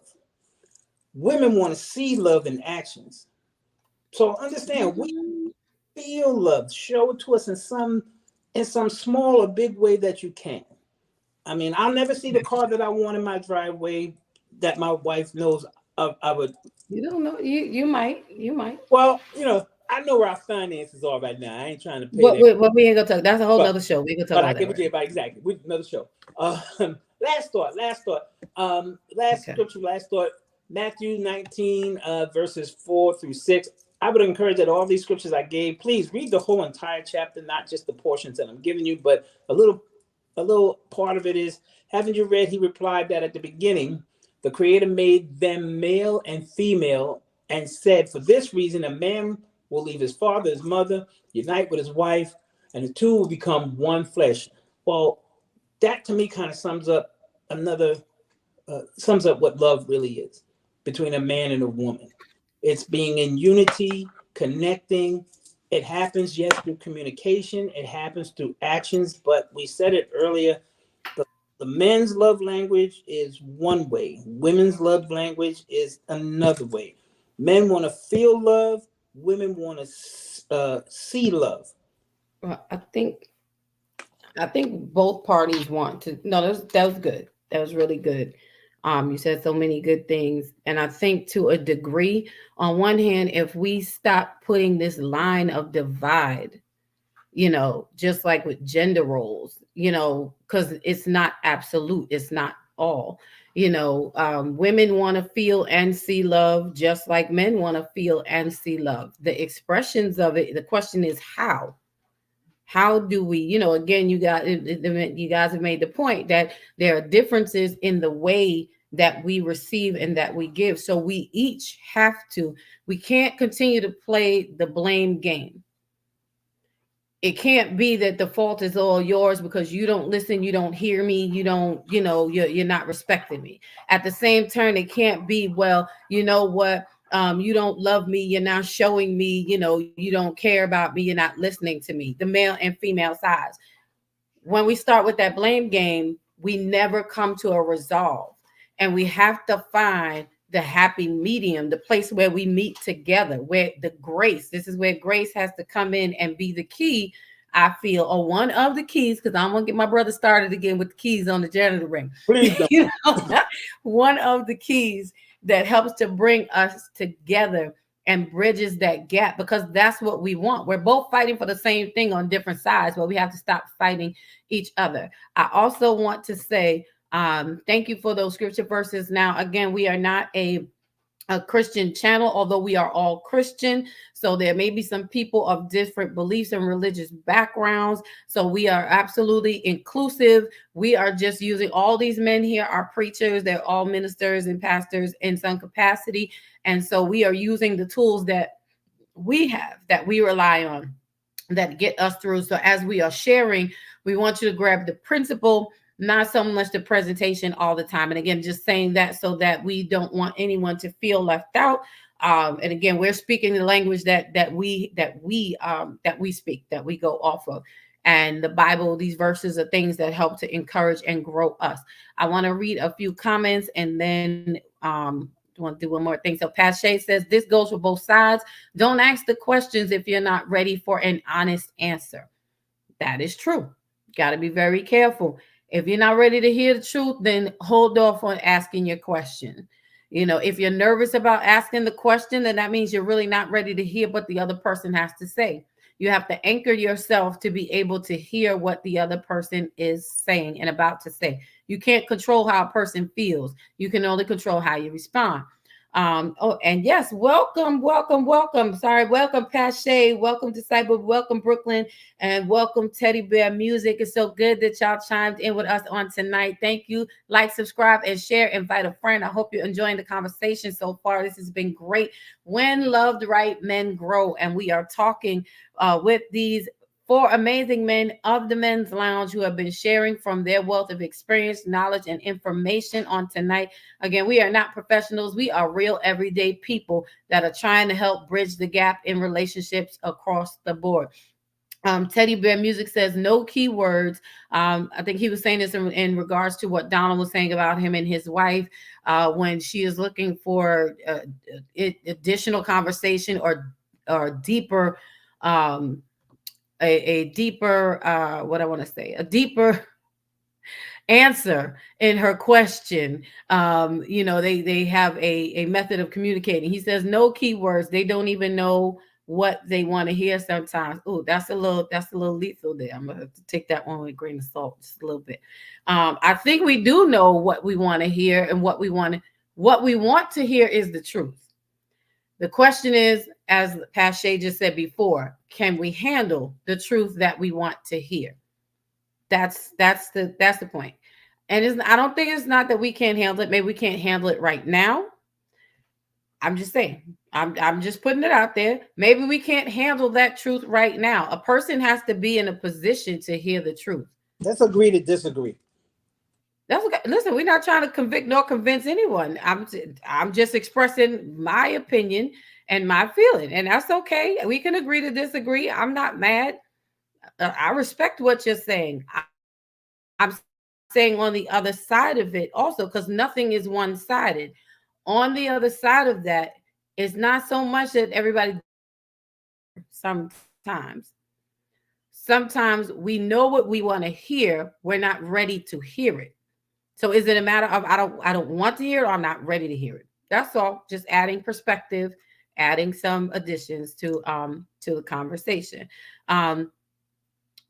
T says, why are you busting up their beautiful evening? Good time had by all is what I heard. I think he was referring to as you were sharing about Angelo's night out as you were talking and commented.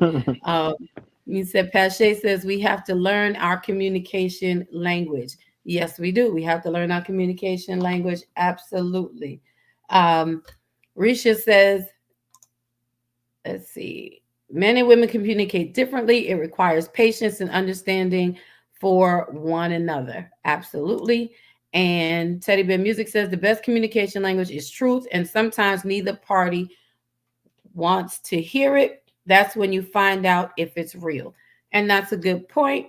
Again, partially about what I'm saying. It's not so much that we don't know what we want to hear. Are we ready to hear it? That's all that I'm saying. Hold on. Let's see. We got a few more comments going on over here. Want to make sure we get to them. I hope you guys are good. Pache says that's an example of individuals who do not know how to communicate. It's not that deep. Say what you mean and mean what you say. True enough. Brooklyn says, yes, I want to see and feel the love. I think we all do. Pache says we have to be accountable for our actions. Pastor Chris says, how? I got you. I'm not sure where, but he can explain that one. Okay. All right. I get you. All right. Teddy Bear says, I disagree. That was probably something I said. Pache said, I think it's according to the individual. We can't generalize that statement. Pache says, trust and believe. If I ask, I want to know. And T. Brian says, one person's truth is not the truth. Right. So we have to come in the middle and find a way to communicate effectively together. It's not something that's going to get solved overnight and in one session and in one talk, but we have to be committed to the process of growing in communication one with the other. And we want to make sure that we as women are helping you to grow in the capacity that we're assigned to your life. So, see, Linwood has a comment. Come on, brother. So, Lady Dawn, I just had this conversation through text with a young man as we were taping. He reached out to me, not as pastor, but as a really good friend. We've known each other for years. And I have to ask the question then. It is twofold. There's a part A and B. Because if we're together in purpose, relationship, or marriage, you would think that if she cultivates an environment, puts him in the best position possible as far as what she can do to assist him, that she would want to do everything she possibly can to see him accelerate, because when he goes higher, she goes higher. You would think that in doing so, and as much as we talk about communication in marriage and relationships, that it goes back to the very first thing that I said, and that men, especially men of our age, the men on this panel, and older, maybe even a little younger, we've gotten to a point where we need more intimacy than sex. We need you to know. We need you to know that if you want effective communication, this is not the conversation to have at this time. We need you to know what triggers and traumas we've experienced in certain conversations. And then when you bring it up and you know it was a hot topic, and I go from 0 to 100 real quick, you can't get pissed off in the end and say, I can't talk to you about nothing. You're right. No, you just can't talk to me about that. You're right. Because, again, if it's a situation or a circumstance that I have struggled with, and you know it's a struggle for me, you know it's a hot button topic for me, you know it's a trigger, you know I've experienced some trauma, please explain to me why you want to keep having that conversation. Please explain to me that if you know coming to me with that topic the last time put us in a place where we didn't speak for a week, why you gonna bring that back to me 3 weeks later? What you just wanna be on again, off again with me? You just wanna have a week off from the marriage? You just want, not to have any communication. You want there to be tension in the house. You get what? So it's not that No, Yeah. let me just finish that. No, I was agreeing with you. I was just saying, yeah. Yeah. So if you want effective communication, accept the fact that there are just some things we cannot talk about. Accept the fact that there are just some things that you and I are not going to agree on. And no matter how you fix it, no matter how you paint it, we're not going to see it the same way. Mm-hmm. So she's in here. I can be transparent. Ministry, believe it or not, is a very hot button topic with me and my wife. It is a very hot, but we see ministry totally different. She can do ministry, go home, and not think about y'all no more until, if it's Sunday, I think about you Tuesday, it's Bible study. After Tuesday, Thursday for prayer room. After Thursday, Saturday for prayer room. And then again, Sunday at 3:00, which is our service. For me, it's more of, it's a much bigger part of my life. Right. So when ministry topics come up and you're not ready for it, why bring it? And that's something that, we're not going to have a disagreement about when we log off, because we know that that's an issue. So my point, it would be the same way if it was food, if it was the children, if it was what side of town we're going to live on. Why continue to have a conversation that is going to lead to a breakdown? If you want, because the topic of the room tonight, the space tonight is her helping me grow, right? Mm-hmm. And me helping her glow. I think it's reciprocal, though. It's Absolutely. not one way. It's not. And we have fun with a lot of topics, and we get toxic and all that stuff. But the truth is, my wife and I always talk about the glow I gave her when we first came together. Mm-hmm. In the trajectory that I was on, during that time. Marriage and life has happened, and both have dimmed a little bit, if you can tell the truth. And I think that can be said for most marriages and most relationships. And it's not that I don't want her to glow. Mm-hmm. I don't believe it's not that she don't want me to grow. But I think in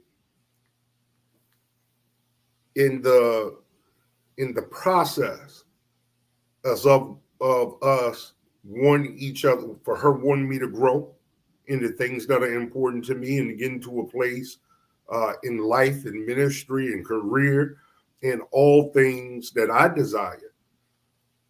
I think sometimes the focus, her focus is not on my grow, is on her glow, and vice versa. Mm-hmm. My focus is on my grow and not her glow. And I think somebody said it. I think it was your mom who said in the comments, when our focus comes off the other person and it becomes a selfish focus, neither one Mm-hmm. of us are going to operate in our best self. I'm not going to be able to help her glow. She's not going to be able to help me grow, because in that moment, what's important is me, and it's selfish. I agree with what you said, and I hope, ladies, that you leaned in and that you're hearing what it is that that Linwood is saying. I think from the female perspective, and again, and please understand, everyone, we're here to walk through the touchy points that no one else wants to touch. So if it strikes a nerve and it's sensitive, just say ouch. And again, because we gonna build up our emotional weight, so that we know how to operate with one another. We got to be able to talk and to navigate our way through these type conversations and these spots, because these are the things that are holding us hostage from moving forward and giving each other that reciprocation that Linwood was talking about. Now, Why push the subject if we know that it's sensitive and we know that it is it's a sore spot with you? I think, and this is just Dawn speaking, what happens sometimes is that because of women, because of how we are as women, and we are nurturers and we want to help, we don't want to see you hurting. Some women, not all, some, I'm sharing, we don't want to see you hurt. We are nurturers, and our instinct is to heal where it hurts, to fix where it's broken. So it's not always an intention. Again, this is not all. I'm just giving you some feedback. Um, we're not coming from a place of trying to hurt you by pushing an issue. We have to learn how to maybe present it and hear you and then pull back if you say this is not the time, instead of continuing to push the issue. Part of that comes from us wanting to some of us want to we just want to fix it. We just want to make it happen. We just keep pushing because we're thinking that, okay, if I keep asking him, at some point he's going to answer, at some point he's going to open up, at some point he's going to let me in. Sometimes if I keep asking him, maybe if I keep asking him, it'll let him know, like, no, babe, I'm here for you. No, honey, I want to hear you. Not taking it in the vein of how you understand it to be. I need you to respect my space right now. I need you to respect my feelings right now. And it's just not something that I'm ready to talk about. We have to be accepting of sensitivity to timing and to your healing. But at the same time, if we don't know what you're going through, we don't know how to help. And sometimes not helping is helping. Sometimes, ladies, we got to learn how to just put your hands up, just say, okay, babe, okay. When you're ready to talk about it, I'm here. If I can help, let me know. Is that a better way to address those moments, Linwood? Would that be a better solution for us if we just, learning to just ask you once, and then if you're still not ready, okay, we let it go. Can I interject for 10 seconds in just a quick share, piggybacking off what you said and leading into what you're asking Pastor Linwood? For me, I've often used the approach of when my wife notices something wrong, and I say to her, yes, there is something wrong. Heavy on my thoughts. I'm not ready to share it, but I will let you know. So I'm not necessarily answering on behalf of Pastor Linwood, but I am saying, yes, you got it.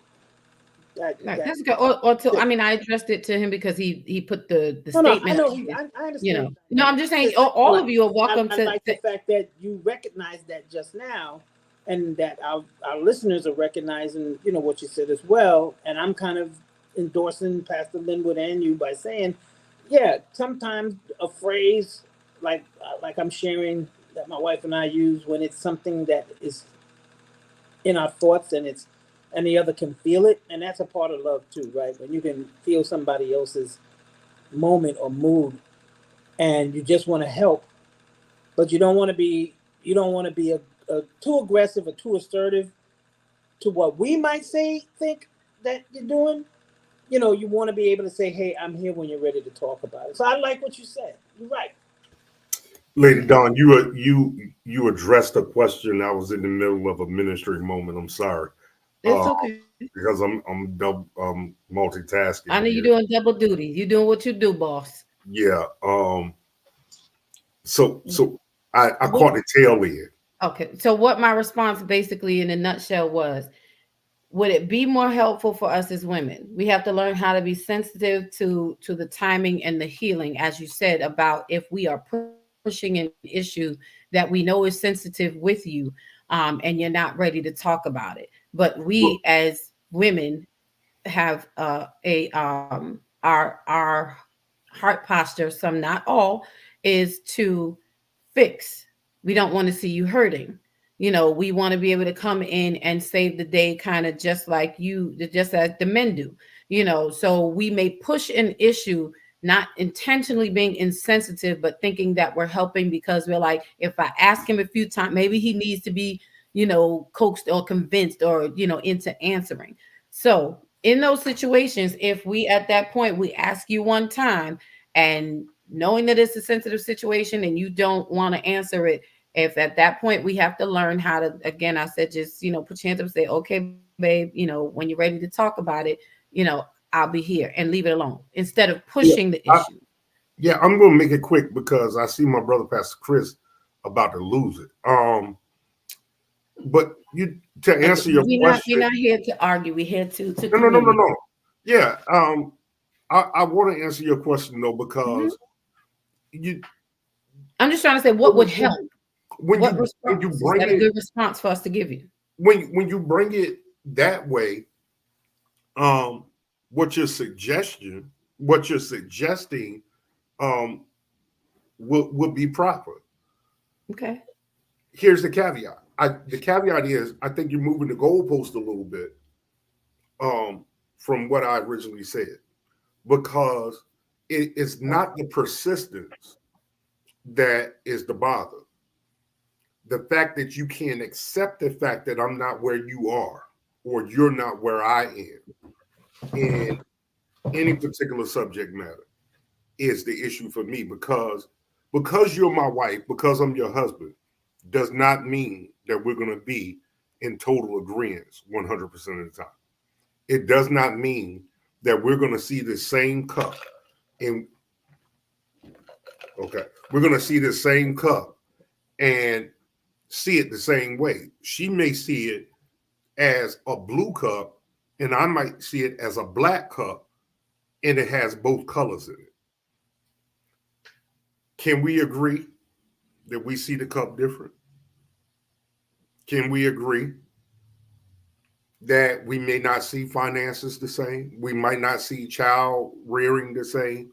We may not see ministry, whatever the case is, we may not see it the same, and just respect the fact that we don't see it the same. Everything don't have to be talked about at all. I think there are times, Pastor Chris, where we over communicate things. We over communicate, and I can't grow because we're continuing to deal with the same issue over and over and over and over again. At what point are we going to say, okay, we got to leave this one alone and continue to grow, maybe past that issue? Okay, can I ask? Okay, thank you for adding a little more contextual information to what you were saying, because I didn't, you know, if I misheard, because again, this isn't us real time communicating. You were good. No, I'm just saying, right. My thing is, I want us to be able to give a tool, you know, for us to be able to help in those situations. So that's what I was asking in that situation. When you put it in the context of what you just said, where it's not the persistence, it's more of the acceptance of our disagreeing. Now, right? Am I hearing you right now? Okay. Now, with that being said, and as you said, sometimes this is just an issue that we just have to agree to disagree and move on. I think that is fine, in my opinion, and that is, you know, some things you do have to agree to disagree and leave them alone. But if it's something that affects the relationship, the marriage, the home, and the family, you eventually, you agreeing to disagree and leaving it alone is not resolving the problem. It's delaying the issue. So you're never going to see it as blue. Now, you might be able to admit, like, it's perspective and perspective and acceptance. I have to accept the fact that from your perspective, you see the black. You have to accept the fact that from my perspective, I see the blue. I see Angelo. And I think when we get to the point where we stop trying to fight for who's right or wrong, because that's really when it comes down to that challenge space right there. It's about, I want you to see it my way and I'm right. You're right in your eyes. Your point is valid. There's blue in it, but it's not just blue. So this is where the grace and the communication has to come in, and it doesn't have to be that one person's way dominates over another person's way. Why can't you come to the bargaining table and reason together to find out what pieces of how you operate and what pieces of how I operate we can put together and create our own? Is that a fair solution or tool that we can, okay, so that we can help to better communicate? Because at the end of the day, it's, do you want to be right or do you want to get it right? As I said Absolutely. earlier. I absolutely agree with that. Okay, I want Angelo to jump in. He has something to say, and then Pastor Chris, come right behind him. I know you're ready to go, sir. I'm sorry. Yeah. Wait 1 second, Angelo. Before I go, I want to read these comments really quick because I don't want anyone to feel left out. Disciple says we all have to understand that everyone has had some trauma in our lives, and we have to respect the trauma. Absolutely, we do. T, my bestie. Sorry, y'all, I'm absolutely biased. And I'm not ashamed. She says, however, some men don't identify triggers and traumas, leaving us to figure it out after they crawl in a hole. Communication is key. So when you say there are some things we can't talk about, and the rest of her comment is missing. Let's see. We've got Risha who says that part. Talking about Tawana's comment. Alicia says we all need healing, so it needs to be said. And Brooklyn says, oh my God, sis, talk to me. Okay, so these are the comments. I hope you guys are enjoying this conversation. Thank you for hanging in there with us. We are definitely going to have it some more. And again, because again, we are not going to get through all of this in one night, but this is so good today that we are able to start cracking the foundation so that we can build a new one. So thank you, everybody. Come on, cuz share what you needed to share. Oh, real quick, I was going to say, just based on what we were just discussing and Pastor Linwood was discussing, I guess we should put the question out there, or either put the statement out there. That just means that love takes time. Love is patience, I would say. So you have to be patient. I got a similar situation, like my wife and I, me being a pastor. There's some times where I have an overload for dealing with church stuff. When we come home, she don't want to talk about church stuff. So, I'm learning to be patient and balance out in that area to where I don't overload her with some things. There are times where I feel like, and I could be wrong, there's some things she can't handle. She may say, oh yeah, I can handle it. You need to start telling me stuff. You need to tell me. But I know, Pastor Linwood, I know that, you know what? No, I'm not going to put. Why? Because I study her, because I know her. Why? Because, we're in a relationship. I know what she can handle, when she can handle it, how she can handle it. So you don't want to put too much on her too soon, because that would be, her anxiety will kick in. She starts to feel overwhelmed and different things like that. So I feel like in this aspect, love ought to be patient. We have to learn how to be patient. Like we're on two different levels of knowing and having knowledge and understanding of things. So just allow patience to set in as well as we're learning and growing. No, I love that. And that's really good because you bring up the point of capacity. Again, I'm big on that. It's one thing that I've learned. Until my capacity increases for some things, I have to be honest, and I can handle a lot. I can juggle a lot. I've had no choice. I can multitask a lot, but there are points in time where I have to tell everybody, like, hold up, like just give me a minute, because my mind cannot take all that's being put out there. So we have to be sensitive to each other. We have to be mindful, like you said, that patience that comes in, and we have to know capacity. But again, this also goes back to the differences that you men expressed earlier in the show, that, men and women, how we are different. There's differences in how we love, how we receive love, how we express love. And with that, our capacities are different. I don't think, women, we're not built to take on everything that you men are built to take on.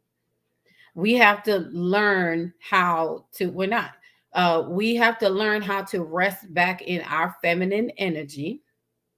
Listen, this is why I said, listen, men are angry. This is the point, just leading into that. This is why I said men are angry and women are tired. I know for me, I'm tired. I don't want to keep being the strong one. I don't want to.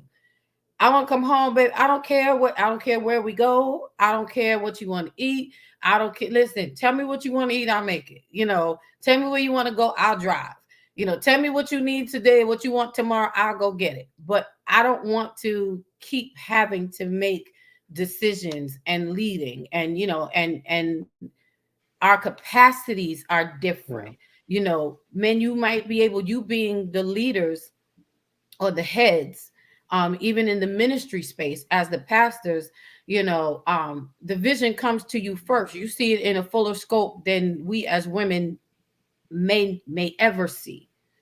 But I have to know what spaces I'm equipped and built to fill into those, how I fit into that space. And sometimes I understand the protection piece. Men, you bear a lot because you are protecting your woman, because what she can handle more. Sometimes y'all know sometimes what we can handle more than we know what we can handle. We think we can handle a whole lot. Yeah. But because just to interject right quick, why you're tired, and why ladies are tired, because you happen to carry additional loads that you're not designed to carry. Right. You're carrying stuff that you're not designed to carry. And you know why men are mad? Because you're not free to tend to their needs because you're busy carrying the loads that you're not designed to carry. Right. And you're right. You're absolutely right. And unfortunately, sometimes, in my case, I had no choice, because right. So it's like, and it's no one's, okay, I'm gonna say this loosely. It's no one's fault. It's just what I had to do, because guess what? I can't die here because you decided to bail out, or you decided not to do your part, or you decided, or maybe you weren't equipped. Maybe you didn't have it. Maybe you bit off more than you can chew. But at the end of the day, guess what? I still got to get up. I still got to live. I still got to move. I still got to breathe. So you know what? I've learned how to bear weight right on my shoulders that I should not have ever had to, nor that I was intended to. But the reverse of that is, now when you get into that space with a man who is that kind of leader, it's unlearning what you've already learned in your survival mode. You have to unlearn and learn how to let him lead. You have to unlearn that this weight that I'm saying that I've been carrying for so long, and it's heavy and I'm tired of carrying it, but it's all I know how to carry, and I have to learn how to now let you have it, which is a trust thing. And again, this thing opens up into so many other spaces, where my fear is, before I let you take this weight that I've been carrying, I got to know that you can handle it, bro. Because guess what? When I give it to you, I don't want it back. Because when I give it to you and I relax my shoulders, it changes the ability of the strength that I have to bear it. You know what I'm saying? And sometimes women, we rather hold on to that weight, because again, it's all we know, for fear of having to pick it up again somewhere down the line, because we work so hard to be able to carry this weight that now we don't want to have to set ourselves back to a space where we're weak and incapable again to have to put all that it's a hard road. So we have to know our space, and we have to know how to trust the men in our lives. But again, it's the learning. It's the learning and knowing who you are with, what capacity you have, where you fit into that space. The most beautiful thing I think that a man can say to you in these cases is, I got you, and mean it and do it. You have to. And so ladies, we have to learn and know how to let go and let men lead us, and rest in that space, that we're talking about capacity, and allowing you to lead as you need to lead. What she said, T says, looks like Pastor Chris has strong shoulders, but I'm gonna leave that alone. Yes, looks like all the men have strong shoulders. All of you have very strong shoulders, and strong shoulders You do have. I'm just saying. But yes, so thank you for that share, cuz Risha says yes at Lady Dawn Beat. So Pastor Chris, you want to add in again? Thank you, everybody. We are 2 hours in. This has been so good. It's really, really good. We're gonna have to bring the men's lounge in a whole lot sooner. I don't think we can wait a whole another month before y'all come back. So we're gonna have to talk about that offline, because this is a really good conversation and in a really good space. And we don't want to lose this momentum. So I'm going to I want to leave space for Pastor Chris to, I know he wants to say, he wants to have something to share. And then I want to go around. I think I want to ask the final question and let you gentlemen share your final thoughts in regards to the question, and that you share your handles. So go ahead, Pastor Chris. I'll be short because I know we're trying to wrap this up, if I may. Now, I wanted to answer a question that T. Bryant put on the post in regards to triggers. Now, all of us have triggers. All of us been through trauma. All of us been through a lot of stuff. But the fact of the matter is, when we can identify as a man what our triggers are, as a woman what our triggers are. And again, I made this point earlier. We're both broken people. We both come to a place where we can put ourselves together. But when we meet each other, there's pieces missing. So when we finally come together, we become one. But we end up having this power struggle because of the social, economic issues, all of the things that we're taught from some, not all churches, from social, TV, you name it. Fact of the matter is, if we cannot communicate effectively, men communicate very differently. We are more direct to the point. And if we're saying things repetitively over and over and over, and you're not hearing it, that's our way of communication. But to some, not all, some women think that's nagging, or that's being a punk, or whatever it is. I'm communicating with you. So you're saying I'm not communicating, but yet I'm repeating the same issue to you repetitively. So that's an issue. That should ring a bell to you. But not all women are like that. I'm not saying that. All I'm saying is each men communicate differently. Some are repetitive. Some make it straight to the point. If you don't get it, scratch it. All I'm saying is this. If we both come to a place of healing, we'll hear each other. If we both come to a place that we understand that, okay, I'm broke, you broke, okay, we got that part. How can we fix each other? That's where we got to come. That's the only way this is going to work, because we're never going to be perfect. We can have forum after forum, after conference after conference. We can lay hands, throw oil, do backflips, all this stuff, spending all this money, trying to be the next big thing. But the fact of the matter is, it all comes down to you, woman of God, man of God. We're never going to be completely perfect, but your next is your broken piece that you are missing to be whole. And I'm done. Okay. Well, amen to that. That answered that question there. And thank you so much for that share.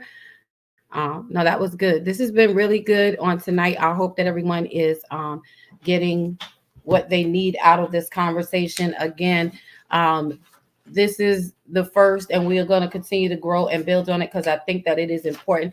Again, y'all put in the chat, something happens when men speak. And I hope what happened tonight is that the lines of communication have been opened, or understanding have been opened, or starting to open, so that we can be more, we can embrace our men more and be more of a support as we need to be, and let our men know that you matter in every aspect, not just your wallets and not just in the bedroom, but you yourselves, what you think, what you feel, and what you need. It matters. And it matters to those who are with you, around you, and who love you. So I want to leave space for. I'm not even gonna bother with with the questions at this point, because I think that we have. That's right. Something happens when men speak. Y'all have lit it up on tonight again, per usual. I like all the smoke and the heat. I ain't mad. I ain't scared of the toxic stuff. Y'all, y'all my good folks. Listen, my daddy and mama ain't raised no punk. Say the spirit nor in the natural. So this is good. I so love and appreciate each and every one of you. You men are amazing. And thank you for sharing from your well and your wealth of knowledge on tonight. Thank you for allowing your voices to be heard. And I hope and pray that everything that has been said on tonight, y'all go back, watch the replay, share it with somebody, do a group watch, whatever you want to call it, but it's important that we hear from the men who live these lives every day and are in these spaces every day. And we're getting it in real time. And again, we're not here. We're not perfect. We're not experts, but we are just real people sharing real talk so that we can have real resolutions, so that we can communicate better with each other and love each other properly. So, Pastor Linwood, come on, give your final thoughts and comments and share your handles, how people can reach you, brother. Thank you, Lady Dawn B, for extending this opportunity to me. My plate is full. And for me to do this, I have to believe that it adds value to somebody's life. And I do believe that the men's lounge and what you're doing adds value to people's lives, not just men, but to women as well. My handles, I can be found out on Facebook at Linwood Beal, on IG at Rev LR Beal, and you can find our church on all platforms, Believers International Detroit. Let me just share this in closing. Brothers, you guys have enlightened me in some ways on some topics that I had never thought about it that way before, or never, verbalized it that way before. So thank you all for your shares as well. I'll just go back to something I said earlier in my closing. If you're in a relationship and you want to glow, help him grow. And if he really loves you, he'll pour everything into you that's at his disposal to do. Again, if you cannot help him, do not hurt him. Stay out of the way and allow him to grow into the person that God has called him to be. If you're meant to be, you'll grow right along with him. Last thing I'll say, Lady Dawn, as is concerning relationship between man and woman and a man growing, again, you have to cultivate an environment.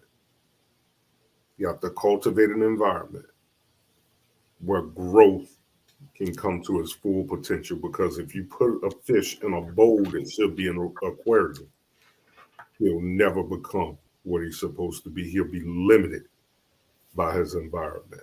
I hope that blessed somebody, and I hope I actually put a muzzle on the toxic tonight. I ain't go as far as I could. So, listen, you right.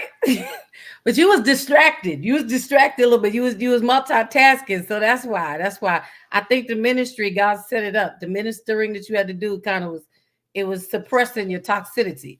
But that's all right. Next time we're gonna call tag team.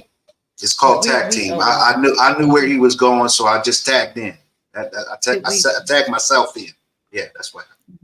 We already know, y'all men, y'all stick together. We know. But it's all right. We're gonna pray the Lord release you for all your toxicity next time. That's all. I tell you, bring the smoke, because you was ready. He chose violence early, y'all. He's the one who started it. So next, I'm gonna go to my brother 204. And Linwood, I hope you had an amazing Valentine's Day, and that you were blessed and treated well. I know my sister took care of you, so so she did, and we took care of each other. And we've been married almost 3 years now. And for those that don't know, we met on Clubhouse app. We met on the Clubhouse app. And we had a chance last night to go to the restaurant that we had our first dinner date. Nice.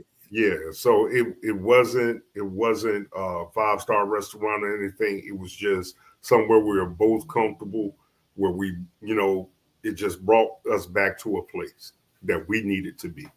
So I thank God for it. That's beautiful. That is beautiful. And I love it. And I love it. Come on, 204. Come on, share your final thoughts on tonight and tell them your handle. Minister Donald. Okay, Minister Donald is texting whatever he's doing. Yeah, well, I was putting it in the chat. So okay. No, I didn't know if you could hear me, so that's why I was saying. It's all right, my sister. I heard you. Go ahead, big brother. My thought for tonight is, ladies and gentlemen, it's been a wonderful evening. Certainly, like Pastor Linwood said, I too have gleaned quite a lot from tonight's conversation. But hopefully, everyone that's on this chat, on this live feed, is gleaning something for themselves. Definitely, we want to encourage that this continues, that this dialogue continues on all these subjects. I definitely want to pray and hope that everybody got what they needed or will get what they need. So, yeah. Apply what you learned tonight and, give us a testimony when we meet again. Okay. Well, how can people reach you, brother? Because you put it in the in the group chat. It's not in the in the main comments. Sorry. So I am actually restarting my ministry. It's His Own Image, and I thought I put the phone number there, but she said I put it in the group chat. So I can be reached at 346-669-3630. That's again 346-669-3630. I'm starting so His Own Image is a men's ministry. It's something that I felt strongly led in my heart by the Lord to bring back to life. More about it, I can tell you. It's still kind of in a building, in the making, revamping rather. But yeah, that's the phone number you can reach me at if you just want to share a thought, and etc. Okay. All right. Well, thank you so much, Minister Donald. I hope that your Valentine's Day was amazing. I know my sister-in-law took care of you as well, and y'all loved on each other. It was very well taken care of, as per the norm. All right. Every day is a day of love. Absolutely amazing. We don't wait for one day. That's right. We push it every day, no matter what the mood is, who's in what kind of mood or day or so forth. Thanks for asking, though. I'll pass that along. You're welcome. Amen. Got you. All right, cuz you up next. Come on, share your final thoughts and how you can be reached. What's your handles? For final thoughts, seemed like tonight we talked about communication a lot. I know that, and I'll give it a twist a little bit. When men are loved right, we respond. So a lot of times men shut out, or men shut down, I would say, because of how we're handled. So I'll say when men love right, we will respond. I know, just looking at some of the 5 love languages is words of affirmation. That's what women want. Quality time. I think it's what was built for ladies. Receiving gifts, acts of service, physical touch. So just the 5 love languages. And I would say, in addition to those love languages, I'll add on the men twist. Men want that respect, as the brother spoke tonight. Men want to show. Men want to be cared for. Men want that respect and that love, and they want to be heard. So I would say, for the ladies, just give us some time, give us some patience, be patient with us, and give us some time as we are trying to figure out things and get through some things. Help us to heal and grow, and vice versa, as we carry this thing out called love. Can be reached at on all the social media platforms, Purpose Place Church, Columbia here in South Carolina. Also, Angela Brooks Ministries are on all the platforms as well, Facebook, Instagram, TikTok, Twitter. So if somebody wants to tweet, so Angela Brooks Ministries, but also Purpose Place Church, Columbia here in South Carolina. Awesome. Thank you so much for that and your final comments. And again, I know you shared you guys had dinner last night, and I hope it was even more amazing than you shared at the end of it all. It's good that you had that time with each other. And I know you're loving on each other and take care of each other right. So that is wonderful. And last but not least, the co-anchor of the Men's Lounge, the Psalmist Voice, aka Pastor Chris. Please do share your final comments and how you can be reached, what your handles are. Well, I'm trying not to get nobody stirred up, but I'm gonna try to close. This is my 5th close. And all you pastors know when we say it's our 5th close, it usually means our 10th. But I'm gonna close and I'm gonna say this, and I wrote this down while we were talking. I'm not gonna pretend that each and every Black woman or Black man knows how to love each other, even though we inspired to do so. Now, I would be lying if I said the vast majority of Black women and Black men have come across this very issue, and it's a gravely serious issue. And how much will we do about it? We talk about it, we express it, we love it, we hate it, but are we doing something about it?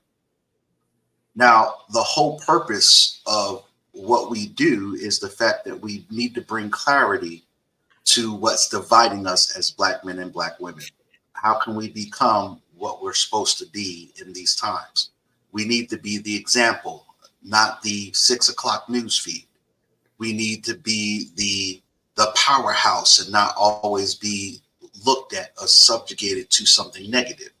We've never had a powerful Black man or Black woman couple look so powerful, and not in the regards of being the next housewife or the next reality talk show, but being something that we can actually hold on to in the reality aspect of what we do tonight. Now, of course, our world rarely hears about the positive about what Black men do. That's the truth of the matter. And we want to experience the positive. Now, forums like this are rarely heard of, rarely seen.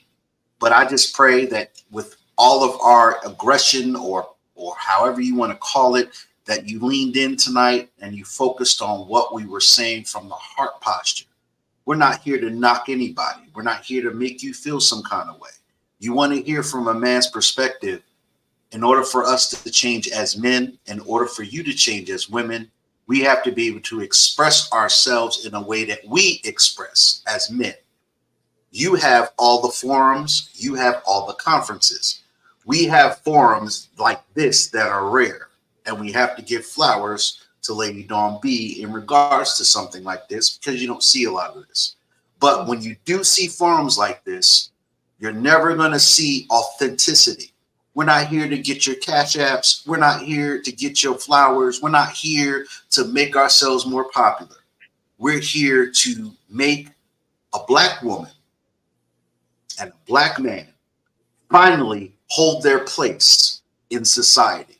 And if we don't have conversations like this, ladies and gentlemen, whether you're in the faith aspect, whether you're in the world aspect, we will continue to stay divided, and we will never be the powerful couple that we were created to be in Genesis chapter 1, verse 1. So that is my closing, but you can reach me almost everywhere.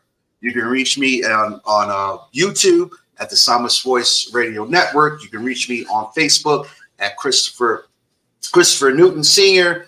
That's my government name. You can reach me at the Psalmist Voice Radio Network on Facebook as well. Also on YouTube. You can reach me on X now. They call it X, Twitter, former Twitter, the Psalmist C. You can reach me on Instagram, The Real Psalmist Voice Radio Network. You can also reach me on TPV Radio, also on Instagram, and I'm all over the place. So you can just type me in, the Psalmist Voice. We're everywhere. So wherever you want to find the Psalmist Voice, type it into your main, what do you call them things, engines or what have you. Type it in, and we're everywhere. So pretty much I want to give a shout out to all the people that are watching on the platform as well. On my side, shout out to Minister Larry, Scott, God bless you. Also Patrick Holmes, God bless you. And all of you that have been watching. Also, God bless you to Miss Sheila for allowing me to have a space just to do this. And again, God bless you to the hostess of the mostest, Lady Dawn B, and also to these distinguished men here on the panel that we do what we do. And of course, we got a lot of stuff going on individually, but yeah, you're right. We need to come together a lot more often because this stuff needs to be heard. This is your boy, the Psalmist Voice, aka Pastor Christopher Newton, and I'm done. God bless you. Well, thank you, Pastor Chris, aka Psalmist Voice. This is who he is. This is what he does. And I just want to give a great big thank you to these men who come and share. No one is on a payroll. They come and they share out of the goodness, kindness of their hearts. They do not mind lending their experience and their knowledge.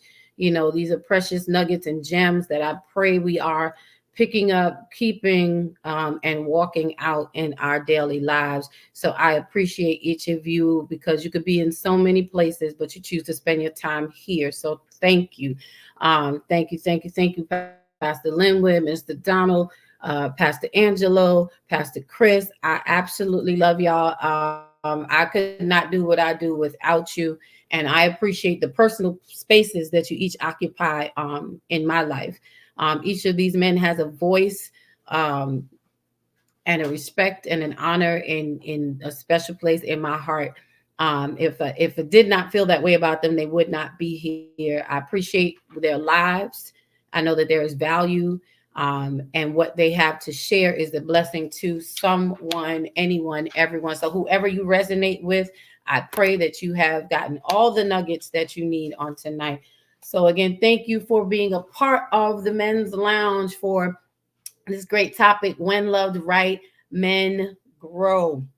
Okay, so let's take away from tonight that we need to respect, we need to create an environment for our men to grow.